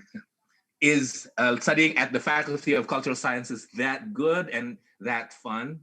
It's not always fun, I know. Yeah, you have to stay up at night. Juping, I think, had headaches trying to write assignments. I think she lost some sleep. I think everyone has lost sleep. That's one of the things that we have to learn at the Faculty of Cultural Sciences. You write lots of papers, lots of assignments, and you lose sleep. Is that right, Gaisani? Yes, I did. Okay, so if there's nothing else, should we wrap it up so we can have time for the next presentations? Reva? Okay, thank you, Prof. Ari, for such mind-blowing presentation from cultural faculty, and we also have testimonials from the students, from the local and international students. Thank you very much. But she's not really local at the point because she's actually at Nanning right now. So actually it's actually international today. So Nanning is or Chuping is at Nanning, Guangxi. In China, I'm Iqbal is in, where are you, Iqbal?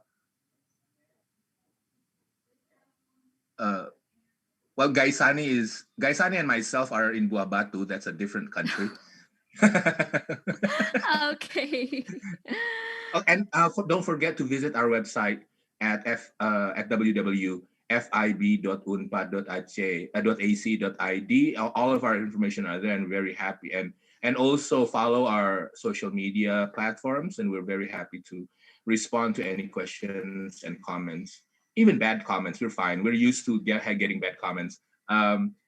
If you have any questions or comments after this. Thank you so much, Refa, for this opportunity. Okay, thank you so much, Prof. Ari. So yeah, guys, please note the website of Faculty of Cultural Faculty. You can gain lots of information in there. And yep, that's all from the Faculty of Cultural Science. And now we are moving to the next presentation. So the next presentation will be delivered by the Faculty of Communication. So just for your information, that the Faculty of Communication Science is the first Faculty of Communication Science in Indonesia, and this faculty has proven to be the leading education and research contributor in the field of communication. Faculty of Communication Science has received many awards. One of them is the Best University School of Communication Science from MIX Marketing Magazine in 4 consecutive years. So to the Faculty of Communication Science, time is yours. Thank you, Bu Rifa. This is me, Nova, from Faculty of Communication, Universitas Padjadjaran. Sorry, because my position is outdoor, so I have to wear mask.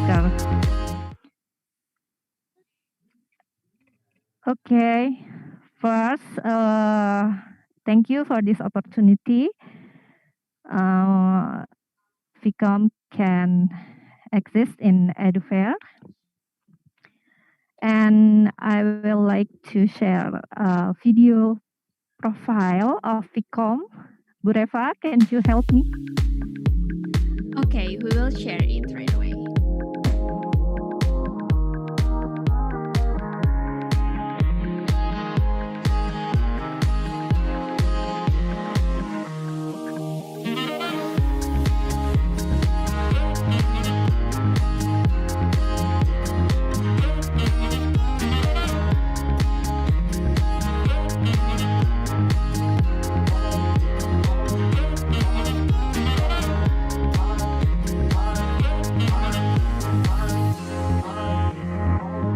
Welcome to Communication Science Faculty, Universitas Padjadjaran or FICOM Unpad. FICOM Unpad is the oldest communication faculty in Indonesia. Founded in 1960, FICOM Unpad was intended to provide Indonesian government with journalists and media professionals. Today, FICOM became the center of science and communication technology.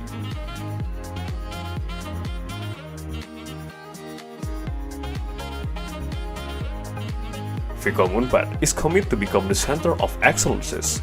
It aims to be leader of science development and also adopt the new information technologies quickly. FICOM environment is perfect for learning and researching activities. Interaction and discussion among students established very well, which helps students to be more productive and creative. That is why Ficom Unpad has many laboratories that support teaching and research activity. Each lab is equipped with the latest technology to help students acquire the skill needed in the future.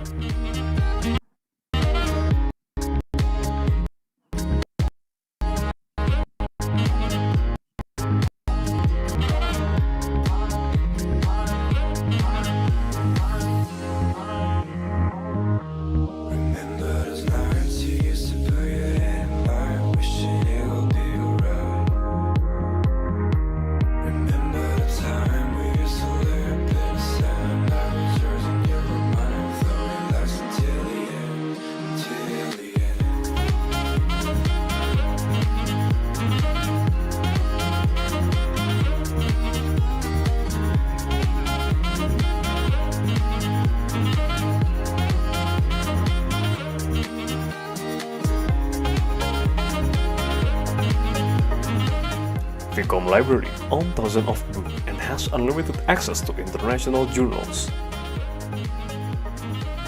Ficom Unpad also covers a broad and variety of communication research fields, such as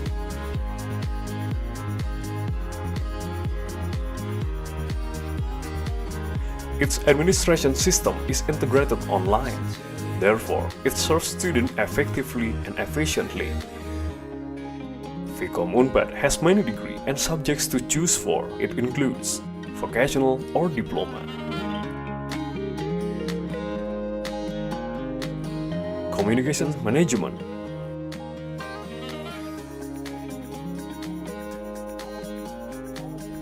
communication science, public relations,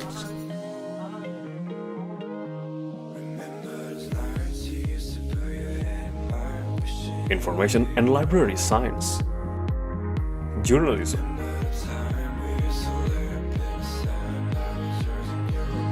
film and television,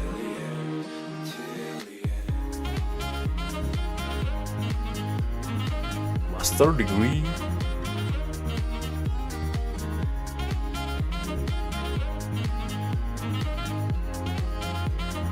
and doctoral degree.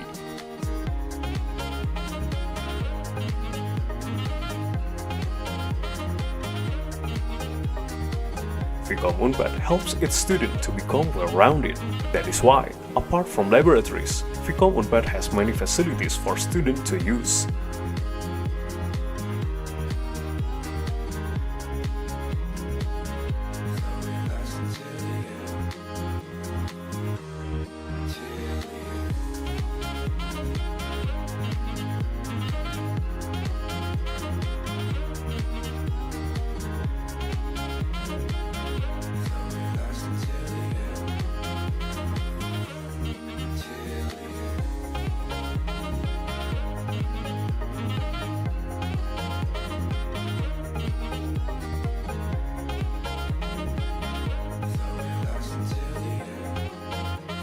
Up until now, Ficom has won many awards, including the Best Communication School in Indonesia for 6 consecutive years.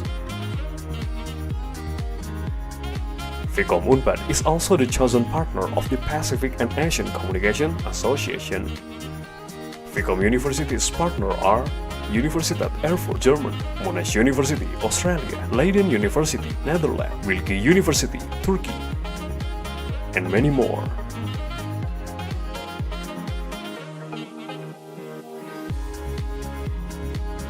Ficom Unpad are committed to create a creative and competitive graduate.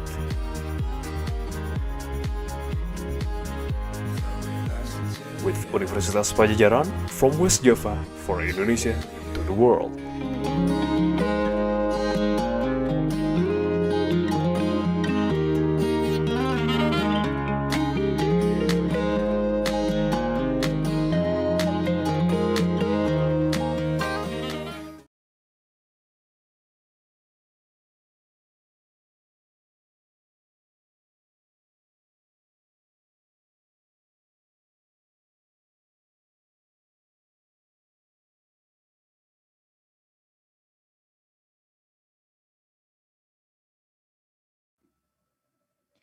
Okay, so that's the video profile from the Faculty of Communication, you can continue the presentation, ma'am. Thank you, Bu Reva, for the video, and I will start my presentation about Faculty of Communication Science, Universitas Padjadjaran. Don't forget to visit us at international.ficom.unpad.ac.id. Okay.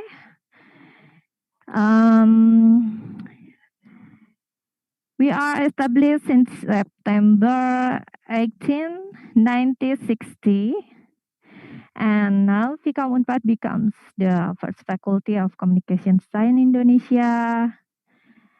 All the program, including 6 undergraduate, 1 vocational, 1 master degree, and 1 doctoral program, have successfully achieved high recognition from the National Accreditation Board for Higher Education. We have 6 undergraduate, communication science, library and information science, and then journalistic,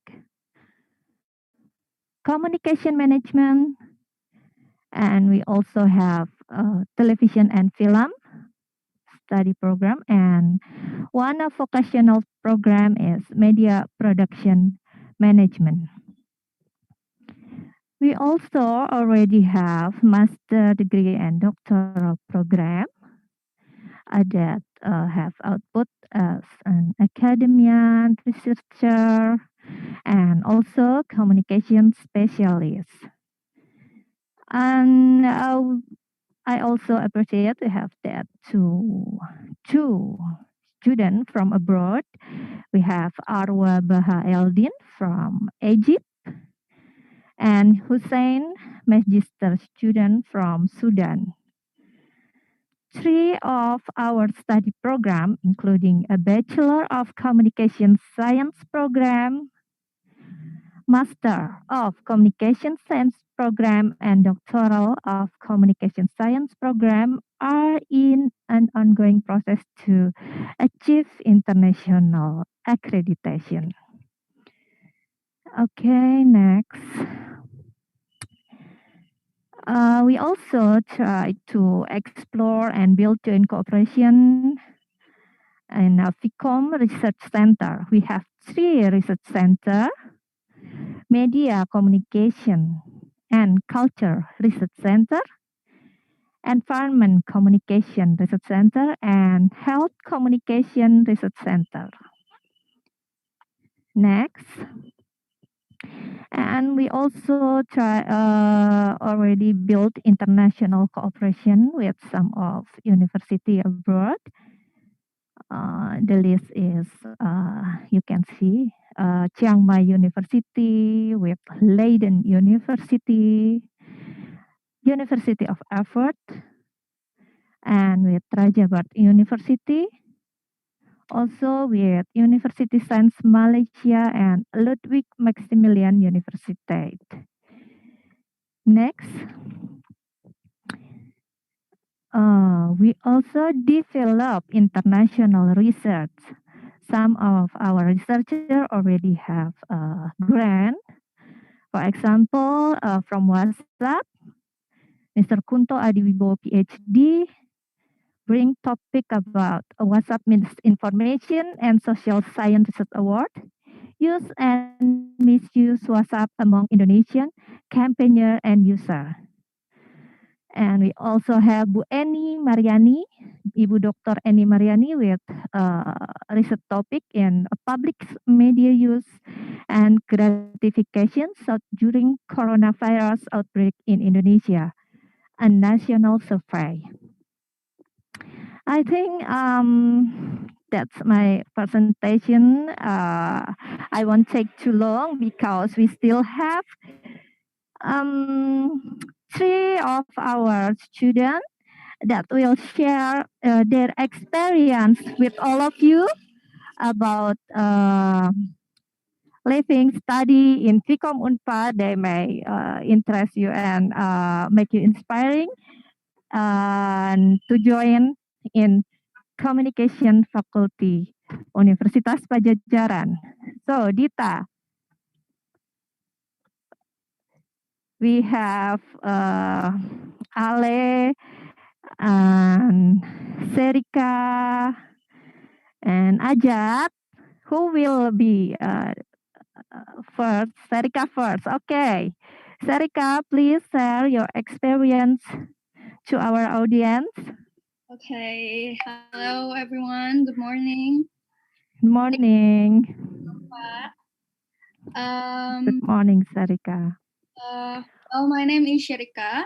You can call me Shay, and I am an undergraduate public relations student at the Faculty of Communication Science. So, me and my friends would like to share about our experiences and why we chose Ficom Unpad. Okay. First things first, why I chose Ficom Unpad. Long story short, when I was in my senior year in high school, there was a counseling teacher and she asked me where do I want to continue my education. What is my passion and what do I want to be? Honestly, I had no clear idea around the matters. But then she introduced me to Ficom Unpad. She explained that this faculty is one of the best communication faculty in Indonesia. And unlike other universities, Ficom Unpad has 7 different study programs. Soon I became interested in the public relations program, where I heard that I can learn to be an ambassador or a counselor or a PR in any kind of work field. So at the State University National Entrance Exam, or what others might be more familiar with as an MPTN, I put this study program as my first choice, and thank God I was accepted. Okay, second, my experience study in Ficom Unpad and the expectations. My experience studying in this faculty is actually beyond my expectations. Well, at first I thought that studying in these faculties is all about communication. I thought we will just simply be studying the theories, how to manage situation, how to speak to the stakeholders.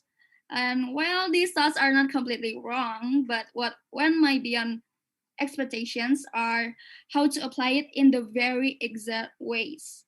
Why did I say ways? It's because that I found out that we have more than just plenty of ways to manage communications and to whom or how and everything else. But the fun and unforgettable moments here in Ficom Unpad is how we could experience it straight into this field. And because of that, we can get as many relations as possible, be able to understand how others work or study systems work. We also learn humans' lifestyle experiences from a several point of views or perspectives. And one thing for sure is that you won't regret studying at Ficom Unpad. Okay, maybe that's it from me from now, and we'll see you in Ficom Unpad. Thank you. And there's my friend Ijat would like to share. Thank you, Bu Nova. Okay, thank you, Serika. Very inspiring. And now I can wait to hear from Ajat. Please, Ajat, stage is yours. Thank you Kak Sarika, Kak Sherika, dan juga Bu Nova for the opportunity. Good morning for all honorable lecturers and faculty members, also my cherished friends. First of all, allow me to introduce myself. My name is Raihan Sabili Izati Solihin. You can call me Ijat Sabili. I am a student of the Faculty of Communication Science, majoring in Communication Science at Padjadjaran University. I am so glad that I have the opportunity this morning to share a few reasons why I choose the Faculty of Communication Science, and also I want to share a little story of my online learning experience. Actually, back in high school, I was a science student. I took the 2019 college entrance examination and chose a science major, of course. However, I failed and ended up opting for a gap year.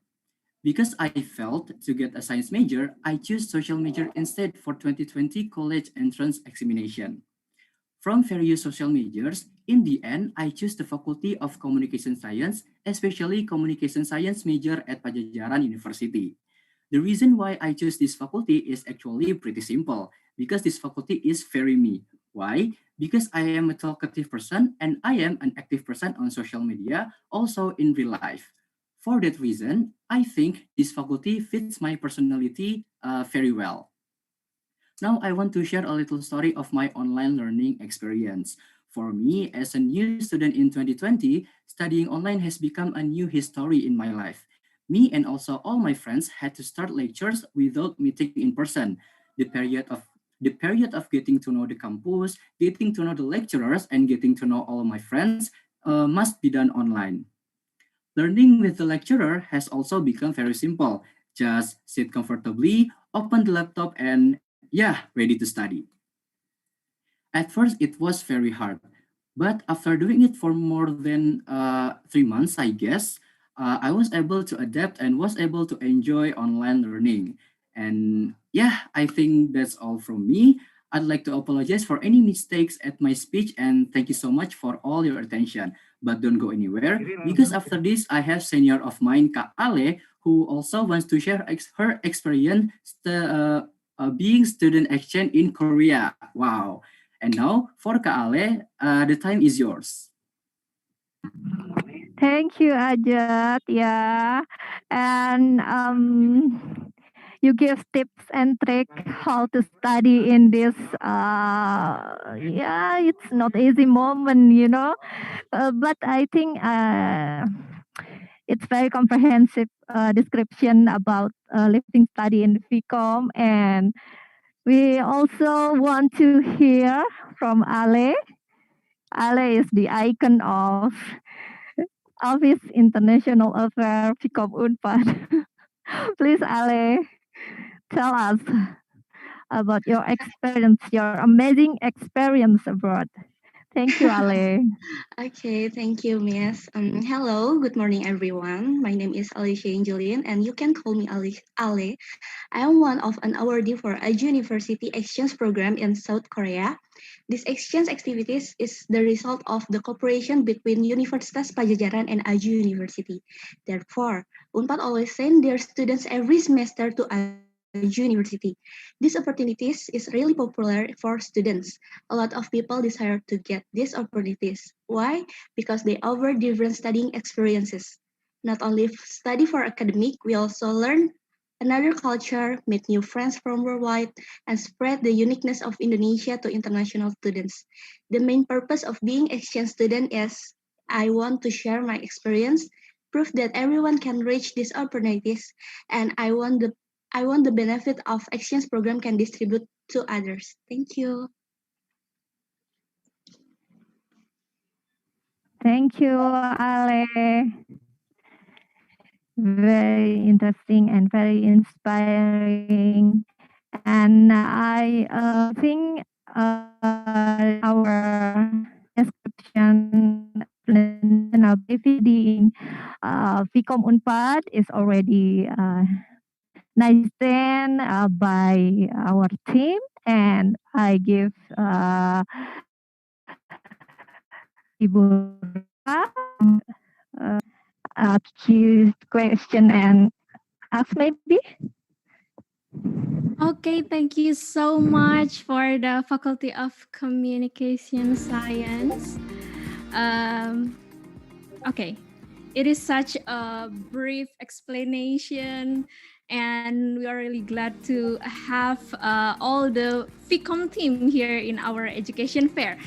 Well, we have some question here, and there will be more questions. For the first is, okay, does Faculty of Communication has their own radio or maybe studio for students that can build their skill? Yeah, so that's the question. Does this faculty has such opportunities? Yeah.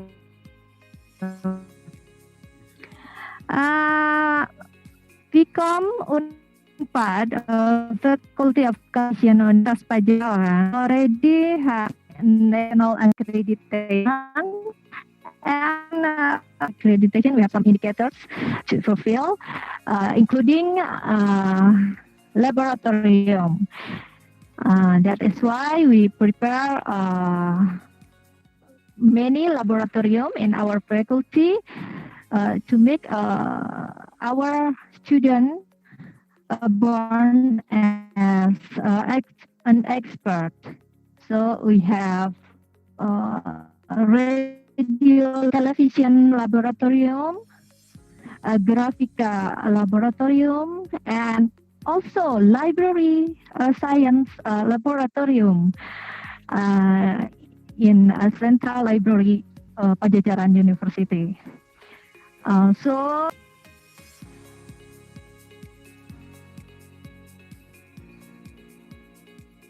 Yes. I think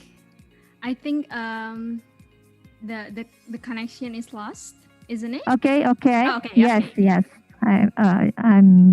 I'm back. So for anybody who interested in to study in living study in Ficom Unpad, don't worry, you will have a very dynamic living study with many laboratorium. You can grow your interest because we will facilitate it you in every interest that you bring to Ficom Unpad. Okay. I think that will answer your question. Okay. Is Thank you so much. Yes, ma'am. still another question or maybe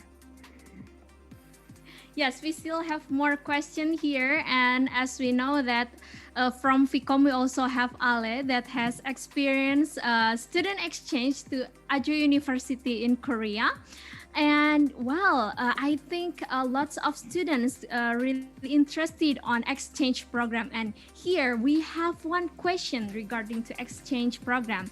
And the question is there any chance to get exchange into this faculty? Is all major open?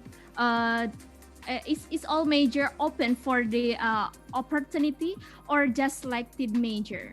So how is that? yeah, I think Ale will answer her own experience. Ale, please. Okay, thank you for the question. Actually, it is depends on the opportunities offering. If the offering only, the opportunities usually always offer for every major. Like I take a university exchange program, it is offered for every major in Unpad. So even though I'm in Faculty of Communication, I can register for it.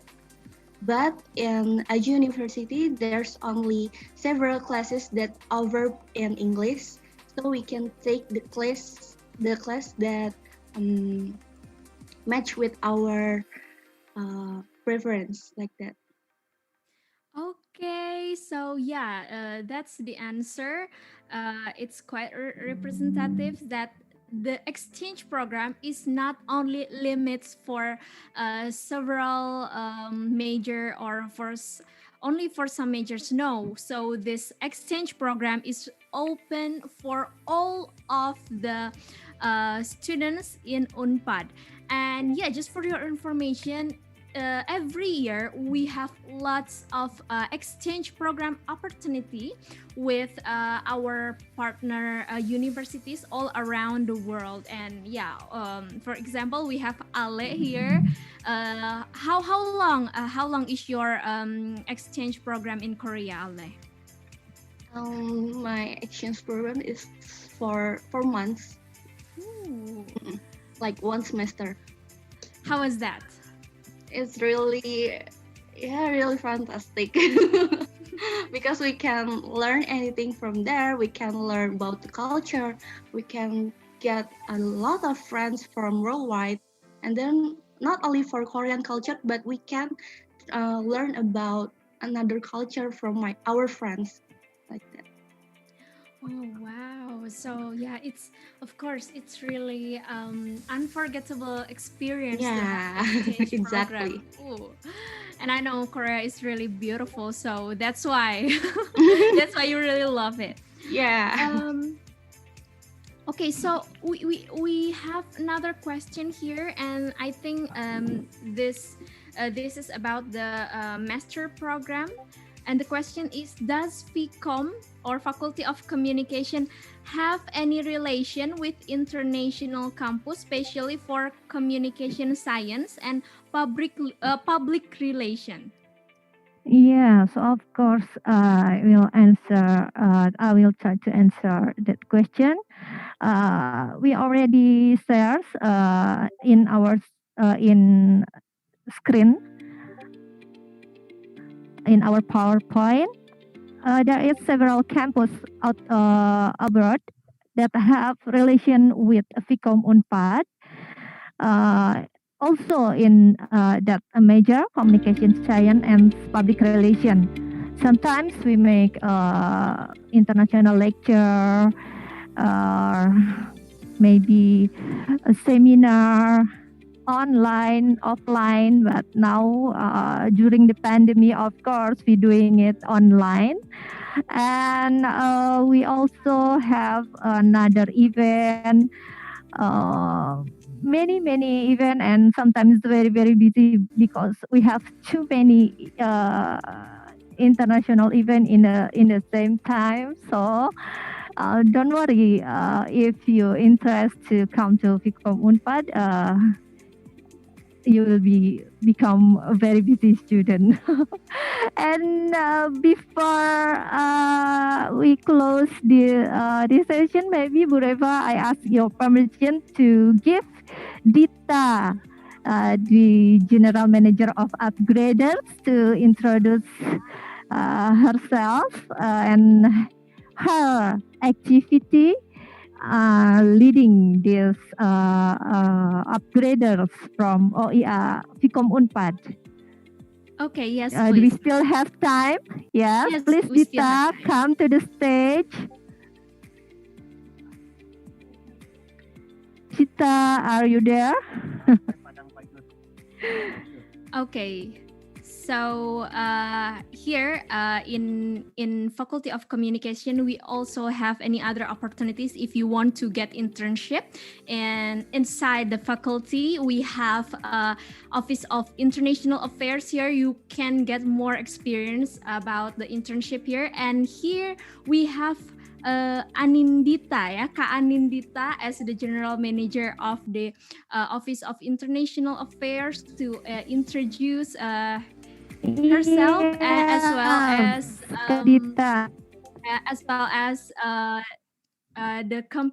maybe the highlight about FICOM or the campus life. Time is yours, Kak Anindita. Okay, hello. Actually, I think I just want to say that for more info, you can just go to our website. It's under development. And for events and others, we will provide newsletters. So you can subscribe to our newsletters by going to our website. So you can get, for the latest infos, we will send it to your email if you sign up to our newsletters. And yeah, I think there will be a lot of virtual mobility series and things about exchange programs and infos like that if you sign up to our newsletters. And I think that's all. I think, yeah. Okay. Dita, please can you tell to audience our website again, or maybe you can share some screen about our Instagram. All right. Wait a second. Actually, I've sent the link to our YouTube live chat about our website and our Instagram, so you can just check it from. I sent it from FICOM Unpad official. I've sent the link. Yeah. Yeah. Okay. Thank you, Dita. I think the audience already well informed about our website and Instagram of Faculty of Communication International Affair Office. Thank you, Dita, for your introducing. Okay, so Okay. okay, thank Iya, you, Bu Mom. Reva. So that's for the information. If you want to access the website of Faculty of Communication, you just check the live chat comments on the YouTube. You can find the website in there, and you just can check it out. And yep, we have several questions here regarding to the admission. Okay, so the question is, for such exchange program, is there any language skill like TOEFL scores or etc.? Maybe if you want to get exchange program to Korea, should we provide the Korean language proficiency test, stuff like that, or how is it? Yeah, of course. Maybe Ale can give an extra explanation about it. But not only for exchange student program. For them who will go to examination, they have to find to reach 500. So maybe for student who will go to exchange program, they have to prepare for more score in TOEFL. Ale, please, you can share your experience in which this to go to exchange program. Okay, thank you, Ma'am Nova. Actually, for such exchange programs, we should know how to speak in English because the classes will taught by English. And then for Korean proficiency tests, actually it is not mandatory, but you can attach the you can attach the Korean proficiency test if you have, because it will upgrade your score for the admission and for the opportunities to get the scholarship. Okay, so those kinds of requirement is actually depends on our university partner. If they ask it, so we have to attach the requirement. So, but actually, it yes, is specifically yes. Mm-hmm. So yeah, just prepare everything. Give it your best, so you will get the opportunity for the exchange program.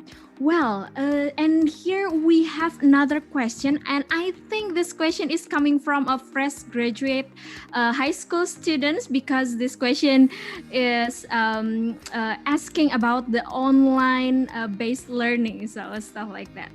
Okay, so the question is, so as long as we have online class, how we build connection with our friends, especially if we are,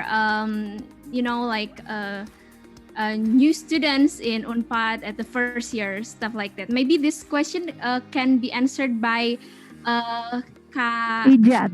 Yeah. Kak Ijat, can please, Kak Ijat? This is special question for you.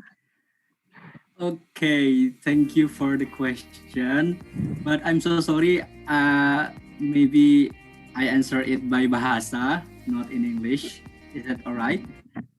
That's okay. Oke, membangun koneksi sama teman-teman ketika belajar secara daring atau online. Jadi sebenarnya untuk jurusan aku untuk ilmu komunikasi itu fortunately teman-teman aku tuh kompak sama sering ngobrol di grup kayak gitu di awal-awal sampai sekarang juga. Dan juga kita juga sering mengadakan Zoom sendiri ketika malam hari. Jadi siapapun itu bisa join. Jadi join grup Zoom itu akan dikirim linknya setiap malam. Dan siapapun bisa join. Jadi kita bisa lebih membangun koneksi jadi lebih mudah walaupun tidak ketemu secara langsung. Jadi walaupun kita secara daring tidak bertemu, tapi dengan cara itu aku dan teman-teman satu jurusanku tuh bisa membangun koneksi lebih baik gitu, walaupun ya tadi nggak ketemu secara tatap muka secara langsung kayak gitu. Jadi ya caranya mungkin gimana caranya kita bikin ngobrol aja, banyak ngobrol di grup, terus kayak ya tadi salah satu strateginya gimana caranya kita bisa ngobrol bareng, yaitu kirim link Zoom ataupun Google Meeting atau semacamnya, platform apa aja, yang penting kita bisa ngobrol sering kayak gitu. Dan itu juga bantuan dari ketua angkatan aku juga sih, yang benar-benar bisa membangun teman-temannya, bisa mengajak teman-temannya biar bisa solid dan kompak kayak gitu. Seperti itu sih mungkin jawaban dari saya. Terima kasih. Wow, thank you Kak Izzat. So the point is, although we have online system, we do everything online, but we still have time and we still have an opportunity to also to get her in online Zoom meeting every night, isn't it? That's really interesting. Yeah, true. Okay, so because of lots of limitation in this pandemic era, we just have to make everything possible. If online system is all that we can do, just do it. And okay, so okay, wish you successful Kak Ijat, semangat for the online. Thank you so much Kak. Actually, yes, just keep spirit for all of us, because we have this new system, online based system. So yeah, wish us successful for the new normal. Okay, ma'am, it seems that we have more question here about the academic program, I think. So the question is, for the TV and film program, does FICOM collaborate or create the curriculum with our national television or production company? Hello, ma'am.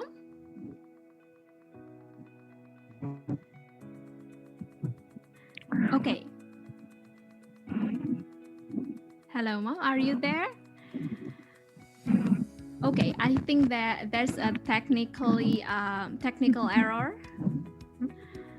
So yeah, okay. Of course, we have cooperation with.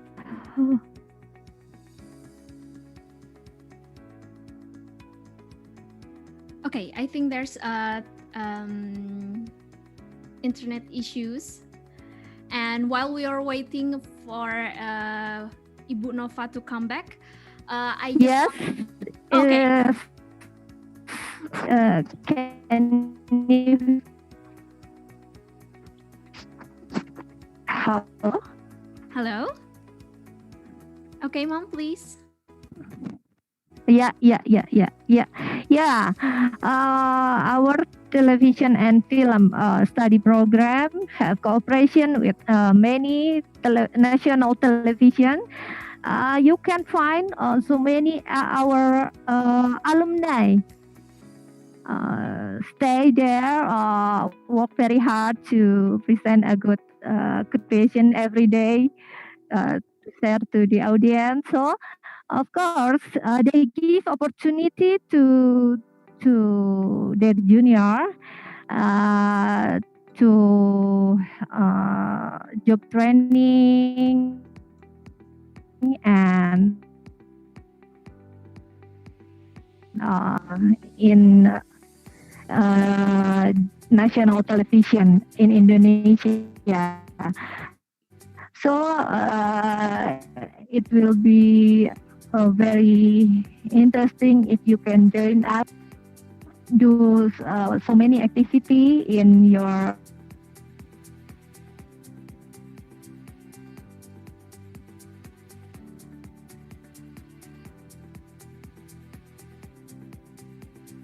Okay, ma'am. Okay, I think there's another connection issues here. But okay, while we're waiting, Hello. oh, I'm okay. sorry. That's Yeah, okay. Reva. That's okay, Yeah. ma'am. Thank you. It's almost time.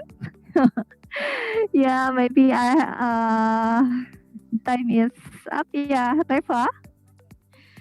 If you have something to tell us, just feel free to tell it.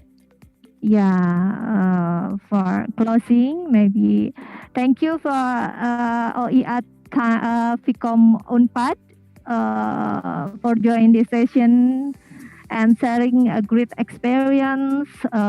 Hopefully, it can give motivation and inspiring to student or maybe researcher to join with Ficom Unpad and have future international life in your living study in Ficom Unpad. Thank you, Reva.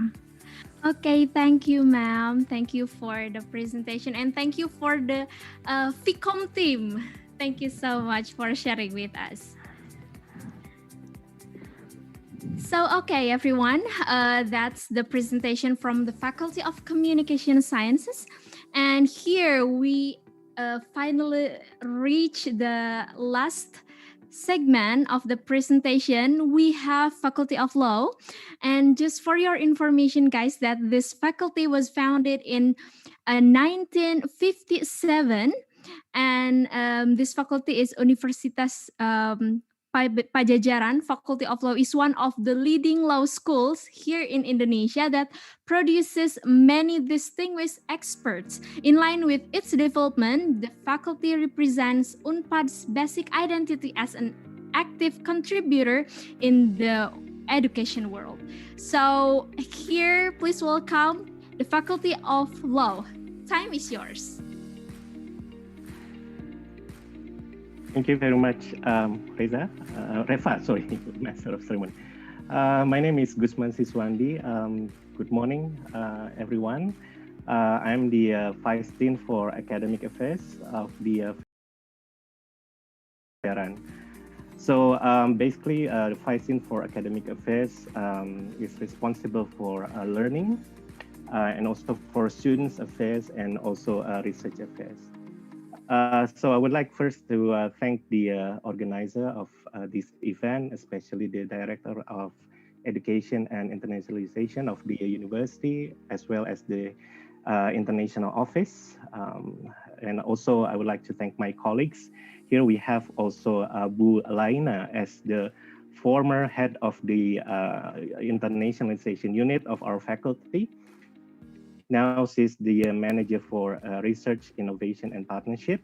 And we have a new, actually, head of international unit, Pak Giri Pratama.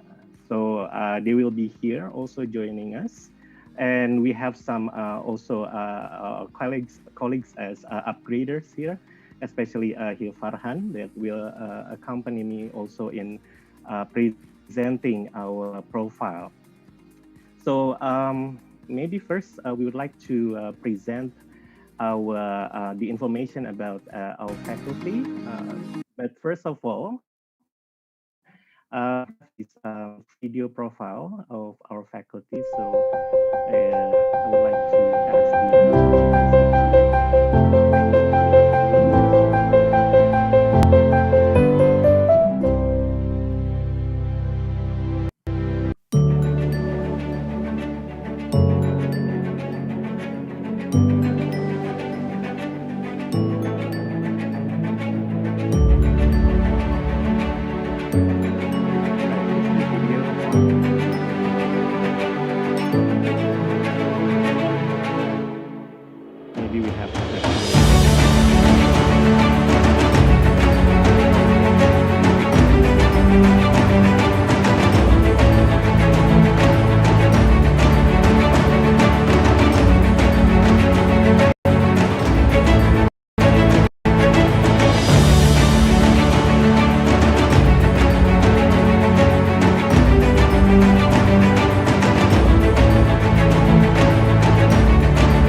Right. I hope you guys enjoy the video. So those actually are the little bit of information about our faculty. Well, some of the part of the video reflect what we usually did when before the pandemic. So we still have these live classes, but now everything is conducted online. But of course, we can explore that in the question and answer session. So we have here also some more information. I will present some of the fundamentals information about our faculty, and later on, my colleague, our upgrader Farhan, will continue with the information. Next slide, please. Next slide. So these are the notable alumni of our faculty. Some of them are familiar perhaps to you. And those of you who, I think all of you have learned about the history of our country as an archipelagic state or negara kepulauan. So we have here Prof. Mohtar Kusumaatmadja. He was also the 12th Foreign Minister of Indonesia, and he was the one actually who developed this concept of Indonesia as an archipelagic state. And he's one of our notable professors as well at the Faculty of Law. And we also have another notable alumni, Dr. Damos Dumulya Guzman. He is now the Director General for International Law and Treaties for the Ministry of Foreign Affairs of Indonesia. And we have also some here notable professors. They also are known as the professors of criminal law and also constitutional law, as well as we also have the professor for intellectual property law and also the family law. And they have also been positioned as government offices in several institutions. For instance, Professor Bagimanan was the chief of the Supreme Court, and now he's the chairman of the Indonesian Press Council. And then we have Prof. Ahmad Ramli as the former Director General of the Intellectual Property Rights, and also Prof. Eman Suparman, former one of the former members of the Judicial Commission. And Prof. Romli also, maybe you have seen him in shows like the Indonesian Lawyers Club, for instance. He usually becomes one of the resource persons. Next slide, please. And of course, we also have some other notable alumni here. If you watch the news often, perhaps you're familiar with Christian and Friska. So this demonstrates that actually when you study law, you can almost become, you can have a career in almost every field.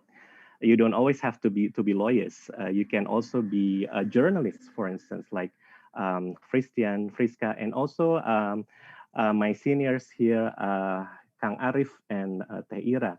Kang Arif especially also is in the broadcasting business. Now he is the news director and editor-in-chief of Metro TV. And Teh Ira Hermawan here, she's the lawyer. She's now also the chairwoman of the alumni organization of Alumni Association of the Universitas Padjadjaran. She's now the founder and managing partner of Hermawan Juniarto Corporate Law Firm. Next, please.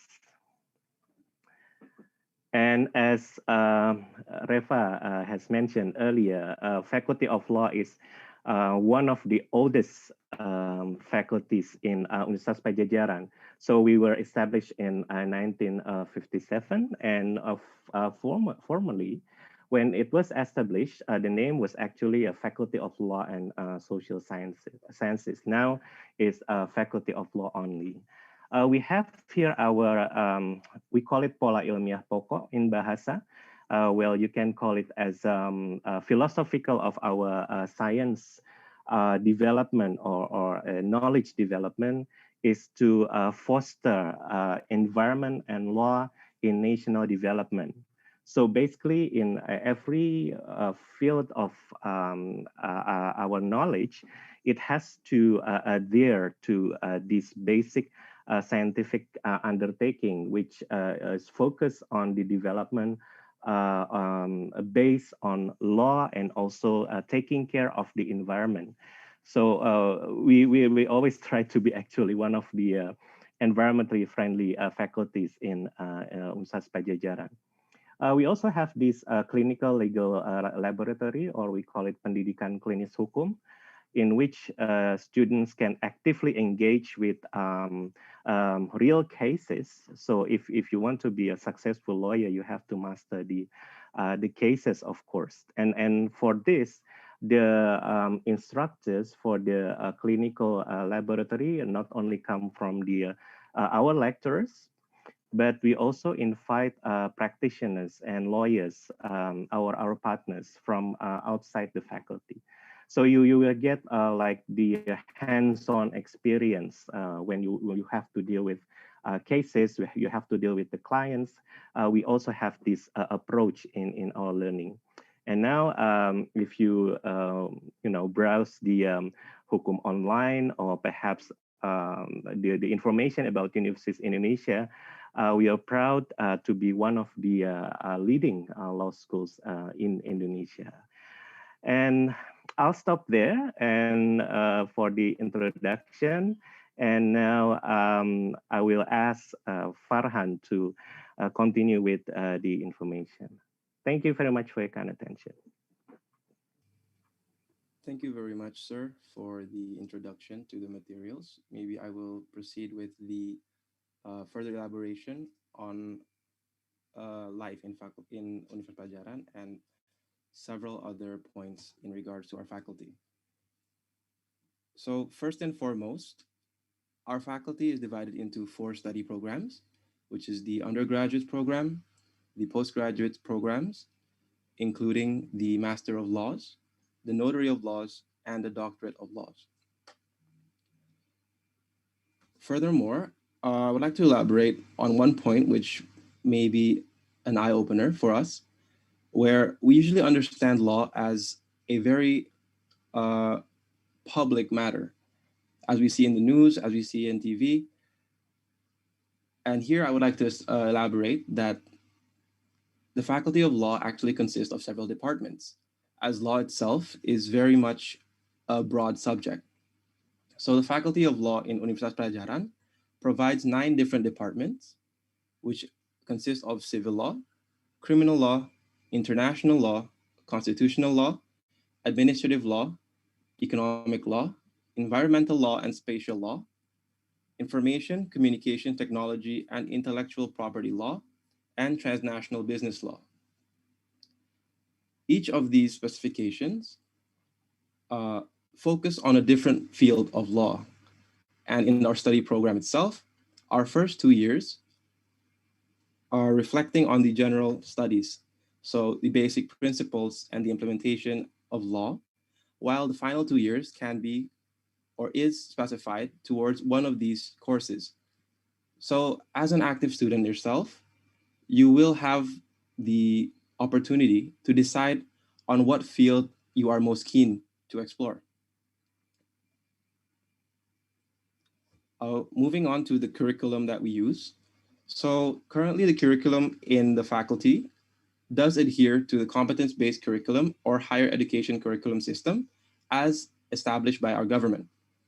Now, there are several points which may make us differ from other faculties or other schools of law, which is we focus on student-centered learning, where the objective of the class is to see and to discuss with the students. Next is alumni, our stakeholders. So we also elaborate our study program with the alumni organization and other stakeholders. That is why we will see a lot of webinars, a lot of lectures, and a lot of collaboration projects, as I will elaborate further later. Next thing we focus on is community needs, where the knowledge that we gain will always try to be in context of what is happening. So we should rest to be assured that the knowledge that we learn will not be outdated when we enter the community. This also correlates with the point of global and regional development, as law is one of the fields which is always ever changing and ever growing. So what we learn in class is, we can say, is always going to be the most up to date as what is going on with the rest of the world. And another point is focusing on hard and soft skills. Maybe to study law, to study law, you also have to understand how to implement it. Now, with the hard and soft skills that we learn in campus, this really helps us and eases us to process the knowledge or the theories that we learn and help us to apply in the future. So I shall now move on to several international activities of our faculty. These programs which I have attached in this presentation have all been carried out in this last year. So first and foremost, we have a training program, which is a certified geographical indication training program. This program itself was held between the Faculty of Law and the ISIP2, or the Indonesia-Swiss Intellectual Property Organization. Then we have an international seminar, which was held in the 2nd and 3rd of December last year, which is the first Bandung International Conference on Law. This event was held between the Faculty of Law and the Attorney General of the Republic of Indonesia. The next few events are also events which we held in these last few years, which first is the international webinar, reflecting on the role of intellectual property during and post-COVID-19 pandemic, which is held by the Faculty of Law and IKANO Unpad, or the Notary Alumni Association of Universitas Padjadjaran. This is one of the examples of how we implement the alumni and stakeholders in our study program. And another example I would like to give is the international collaboration project between the Faculty of Law, Universitas Padjadjaran, Universitas Indonesia, and the World Intellectual Property Organization, where we were grateful to be able to host Professor Alpana Roy as one of the WIPO Academy experts to teach and share her knowledge in our faculty. So talking about how studying is in the faculty, there are also a lot of student activities which offer the chance and the opportunity for active students to develop their hard and soft skills. Several examples here are from the undergraduate program. First is the Moot Court Society, where, as you can see, there are several achievements which we have been able to obtain in these last few years. Next is ALSA, or the Asian Law Student Association. So we are participating in the network of law students. So you shouldn't be concerned about, oh, maybe in Universitas Padjadjaran, you're a bit outdated or you're not connected to the rest of the world. That should not be something you should worry about, as we do try our best to stay in touch with the rest of the law schools in Asia. And finally is PLEADS. PLEADS itself is another student activity body which helps us to develop research and debating skills. And here are probably several examples of what we have been able to achieve in the last few years.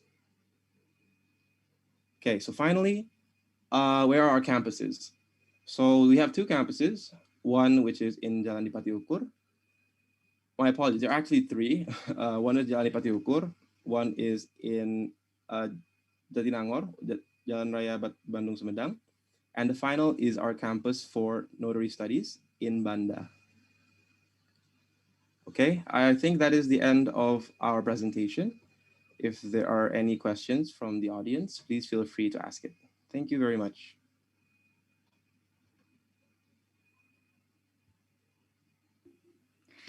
Okay, thank you so much for Faculty of Law for such a brief presentation. And yeah, we finally know this faculty. Well, I think this faculty is one of favorite faculty here in Unpad. And every year there are lots of prospective students who wants to enroll Okay, so here we have a question, and the question is, I've heard that Faculty of Law has conducted a fast track program. Wow, it is almost same as FISIP or Faculty of Social and Political Science before that has a fast track program.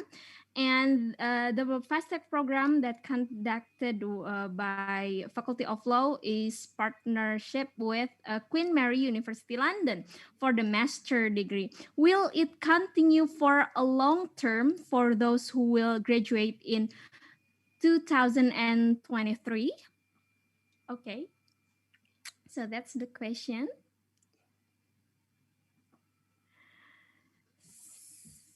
Okay, to answer the question, maybe I will invite Mr. Gary to further elaborate on the program. So, Mr. Gary, please.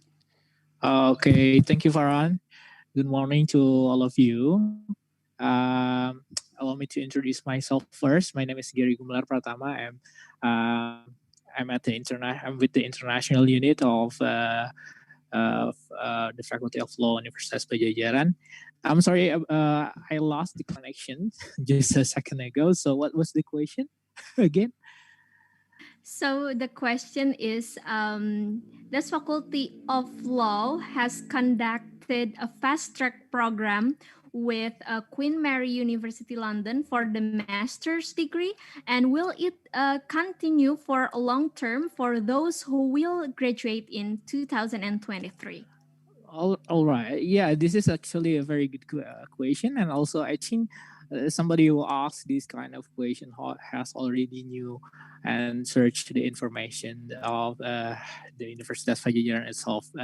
And but to add, yes, there is a collaboration between the Faculty of Law, Universitas Padjadjaran, and the Queen Mary University, and of course, this will be a very very long whole cooperation between the two institutions, and we really encourage you to come to the Faculty of Law, Universitas Padjadjaran, and take this fast track, or we call it joint degree for master degree, and also we are planning also for the bachelor degree program. So we will have, and we already have a lot of a lot of international collaboration that can widen the opportunities for our students to excel on the international level. So yeah, then again, please come to our faculty and study law with us. I think maybe that will answer your question. Back to you, Reva. Okay, thank you, sir. Yeah. So, yes, this is actually good news because Faculty of Law Unpad also provide an international exposure for those who want to experience an international program because, well, our faculty, Faculty of Law also have a partnership. One of them is with Queen Mary University, and of course with any other university all around the world. Okay, for the next question is for Master of Kenotariatan. How should I say that? Yeah, notary, master in notary, yes. Okay, Master in Notary of Unpad. What is the plus point, or what makes this major different from the other campus? Yeah, this is also a very good question because I believe that many people that want to come to study at the Faculty of Law will questions what will I learn, and what kind of opportunity will I have if I come to the Faculty of Law. What's the difference? What is the selling point of the Faculty of Law Universitas Padjadjaran? So as already mentioned by Bapak Gusman and also Farhan, we over wide range of this kind of spectrum between not only lawyer, the alumni will not be only a lawyer. We offer also a lot of opportunities to to be able to be used to come to another profession. We our alumni is a notable academician, a notable public servant leader, if I may call so, an activist, and well, maybe this kind of statement will be the selling point of us. Maybe if you ever dream to change the world, so the Faculty of Law is the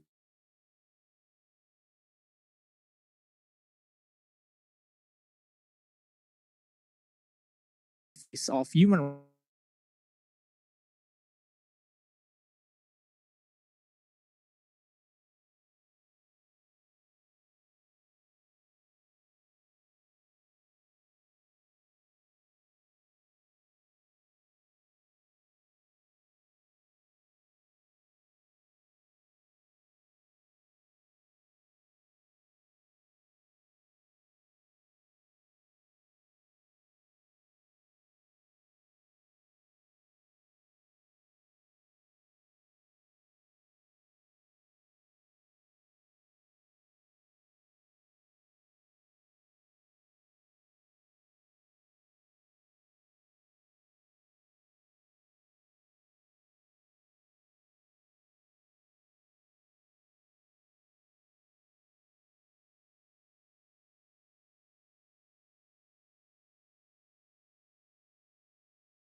I'm sorry, I think I I lost the connection earlier. So shall I continue or it's up to you, Reva? Yes, please, you can continue, sir. Yeah, well, where was I left before? Yeah, if you want to change the world, come to the Faculty of Law, Universitas Padjadjaran. You can choose a lot of a wide range of variety of major. We call it specialization. You can choose international law. You can choose constitutional law. You can choose IT law. You can choose a lot of options at the Faculty of Law. This is a very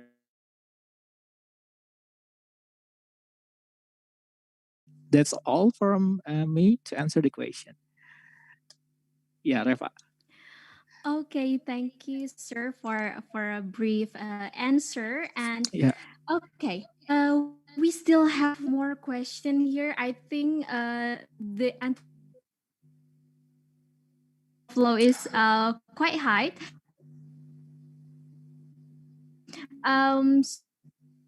To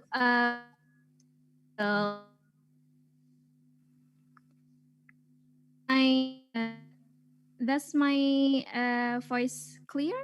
Is my Not very clear because I think I lost the connection again. I'm sorry for this kind of technical difficulties because yeah, we rely on technologies and sometimes technology turn their back on us. So I'm sorry.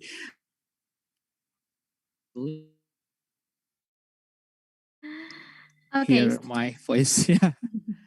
Yeah. Okay, so I would like to repeat the question again. So, how is it possible to enroll into the law class when we have a different major before? Especially, this is for the master program. Okay, I think we got lost connection again with Pak Gary. So maybe is there any representatives from a Faculty of Law that want to answer the question, please? Okay, maybe I will try to help answer the question in regards to applying for a Masters of Law study. So the Masters of Law program itself, it follows with the registration through the independent test in Unpad or SMUP. Now, if we see in the website of SMUP Unpad itself, there is no actual specification in which you have to have, let's say, a law degree, a bachelor's of law degree. So to answer your question, no, you do not have to have a bachelor's of law degree. And if you are from a different field, you can apply to the Magisters of Law program. Just maybe for further information there, please check the website because it is managed by Universitas Padjadjaran itself. Okay, so thank you for the answer. So yes, it's no matter what is your background, you can still enroll the master program in law.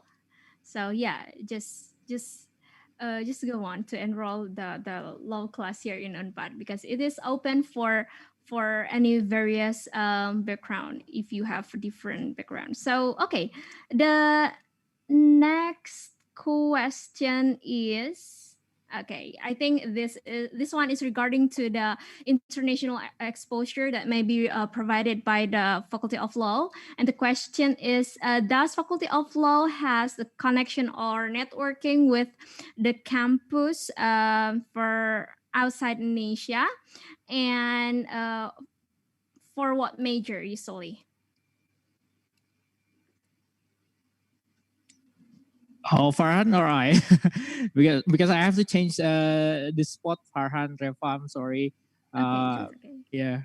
Hopefully the signal is better here. Maybe Farhan later can add. To answer that question, yes, we have a lot of cooperation, as I said earlier, with campuses outside Indonesia. Not only the campus, but also we have a lot of what we call it connections with international institutions, UN, ASEAN, or European Union, and also I myself in charge, for example, in charge at the cooperation between Maastricht University and the Faculty of Law Universitas Padjadjaran, which is mainly focuses on the capacity building of our academic of our academia. And students also benefited from this kind of project because our student can learn from the expert from Maastricht University life, and yeah, they come to Indonesia, and our student listen to their lectures, and also we have also opportunities for scholarship, and also and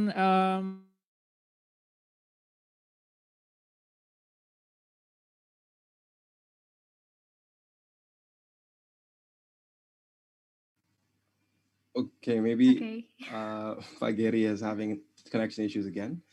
Maybe to further specify, like I have elaborated in the presentation, we do have collaborations with several universities and instances, such as our three-way agreement with Universitas Indonesia and the World Intellectual Property Organization, and partnership agreements or MOUs with Queen's University Belfast, and also with Queen Mary University London.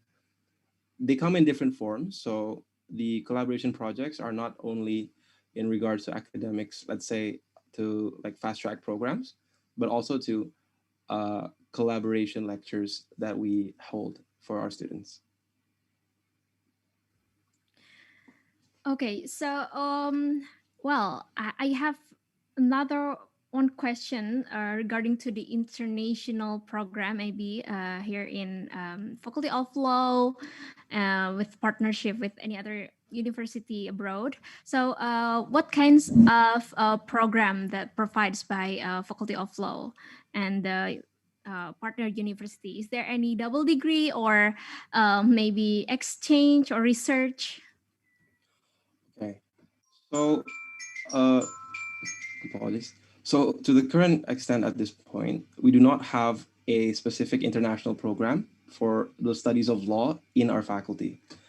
Nevertheless, we do try to incorporate the international aspects. So, as I said before, partnership agreements with programs such as international lectures, where we do invite well-renowned experts in the field of law to help and give materials on certain topics. Let's say, for an example, back to the training program that we have held.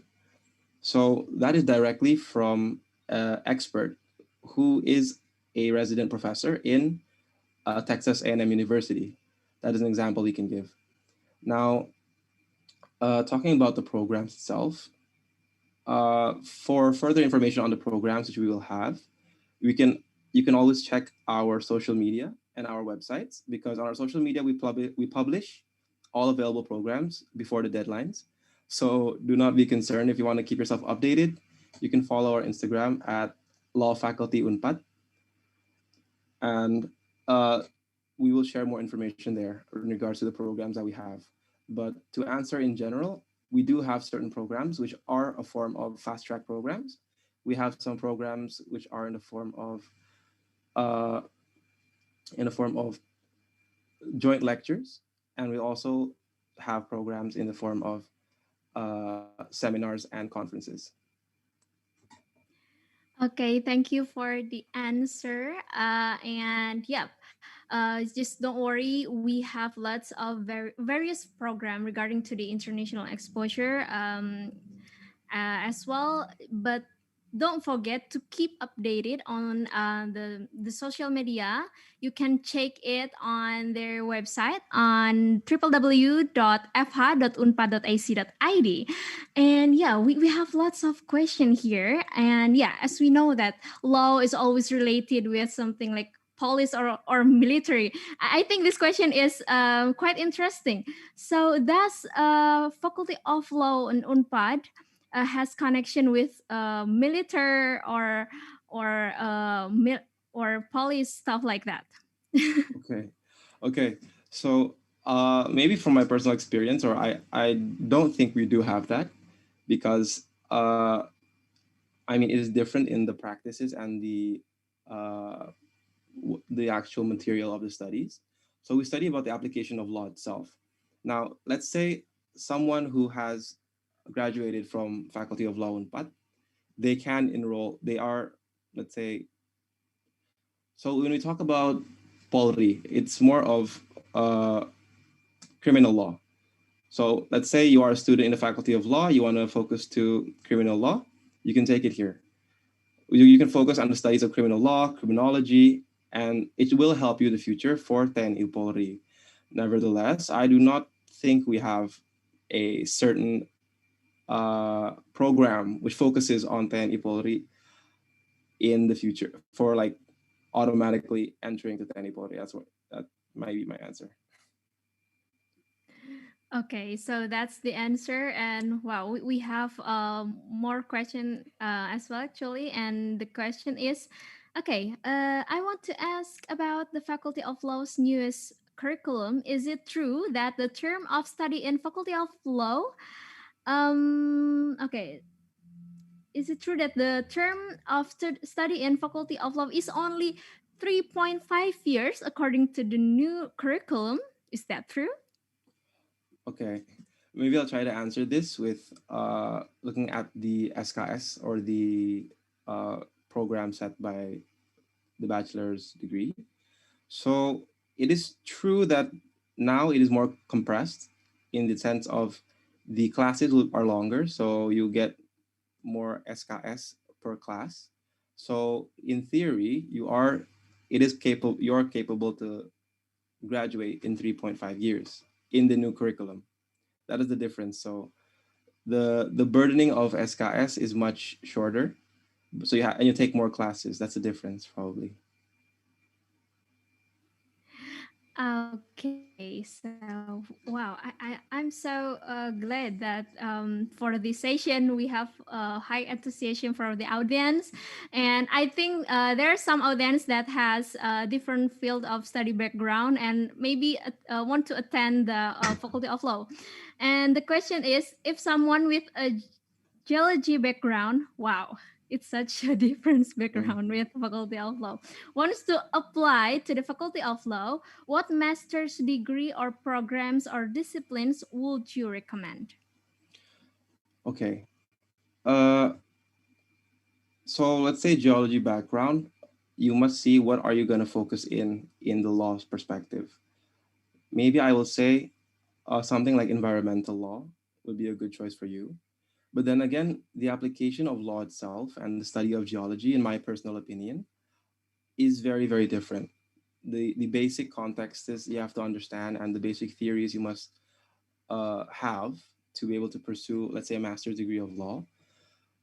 I think it is better if you do take a bachelor's degree of law. And in Fakultas Hukum Universitas Padjadjaran itself, we do have a specification for environmental law. So maybe that can be the answer. So it's environmental law and mining law. It's all within that department. Okay, so yeah, don't worry, you still have some correlation between geology and Faculty of Law. And oh wow, okay, we have another pop-up question here. I think this question is coming from from our prospective students. I've heard that the Faculty of Law in Unpad has 9 concentration programs. And can you please give a brief explanation about it? Okay, I'll try my best to give the explanation on the concentration program itself. So first, it is true, we have 9 concentration programs, which are civil law, criminal law, international law, constitutional law, administrative law, economic law, environmental law, ICT IP law, and transnational business law. Now to elaborate on each of them. So first, civil law. Civil law studies the relation between individuals in the legal perspective. So let's say a relation from one individual to another individual through the legal perspective. That's the simple outline of it. Next is criminal law. So criminal law studies with offenses, the relation of a state to an individual in relation to an action that is not permitted. So that should be the understanding of criminal law. Next, international law. International law studies the relation between states and the parameters which states must meet in the international community. So the law of states, simple as that. Constitutional law will study about the basics of constitution and about bodies of a nation. So executive bodies, legislative bodies, and judicative bodies. That's constitutional law. Administrative law will be the relation between a state and individuals in the administrative point of view. Things such as taxes, things such as workforce and stuff like that. That can be in administrative law. Next, we have economic law, which is the study on the relation of law and business in the most point. So it will study about company law, about mergers and acquisitions, about filing for credit and stuff like that. Next, we have environmental, land and spatial law. So it will study about laws on the environment, on like what parameters you have to meet as an environmental lawyer or as a company which has to oblige to environmental regulations. Then we have land, which is in Indonesia, we know it agraria. So the ownership of land, tenure of land, and spatial law, such as city planning. Then we have ICT IP. So ICT is the study of law, which is like cyber related. So anything computer related, anything internet related, that's all in ICT. And IP is in relation to property or intellectual property, which consists of stuff such as brands, such as copyright, such as trademarks. And finally, transnational business law is studies on the relation of companies from different states. So it's very similar to economic law, but with the difference of the border of a state. So maybe that's the brief explanation I can give today. Okay, so those are the nine concentration program in Faculty of Law. That's quite variative. And okay, so without any further ado, let's move to the next question here. Could you please share the links which is teaching about the environmental law? Thank you. And maybe we can drop it. Maybe the upgraders team, we can drop the related links on our YouTube live chat. Okay. So maybe for the links itself on environmental law, you can check at fh.unpad.ac.id, and you can choose on what graduate degree you're looking for. Let's say postgraduate. Maybe there is provided some insights for environmental law or the teachings, but understanding that now it is easier to look for, let's say, to study through the internet. We do encourage you, if you are interested in environmental law, to keep looking at our social media in our Instagram. And therefore, you can also look at the future webinars that we can handle, that we will host. An example is in the past, we do have the project with, if I was not mistaken, a university, UITM, or university in Malaysia, which did focus on environmental law, especially in agraria, land law. Maybe that's how I can answer it. Okay, so you can check all of the information given by Kak Farhan. And yeah, I think this is our last question for this session. So regarding the environmental law, shall we join the Unpad concentration programs? If yes, how could it be? Okay, so regarding environmental law itself, shall we join the program, the Unpad concentration program? I do encourage you to join, if you are interested in studying environmental law, to join the Faculty of Law in Universitas Padjadjaran, because we do have the Department of Environmental Law. And if yes, what's the question? If yes, how it is? Okay, how could it be? So as I said, the study program in our faculty, the first 2 years will be the basics of law. So you will learn about the basic concepts of law, the basic principles that you need. And after that, your final 2 years, you can decide on what department you would like to focus yourself on. So if you are interested in environmental law, we do encourage you to join us. That's the example. And I might repeat again. So like, why should you join us further?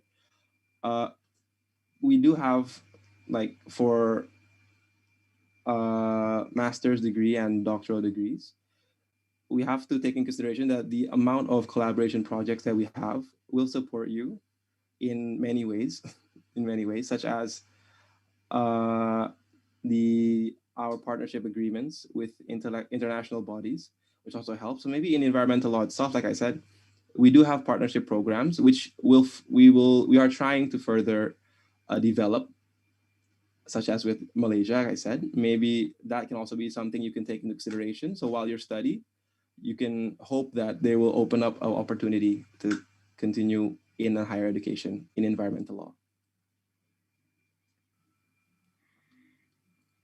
Okay, is that all, Kak Farhan? Yes, that's all I can answer today. Okay, thank you so much for the answer. And yes, of course, thank you so much for the great presentation from Faculty of Law.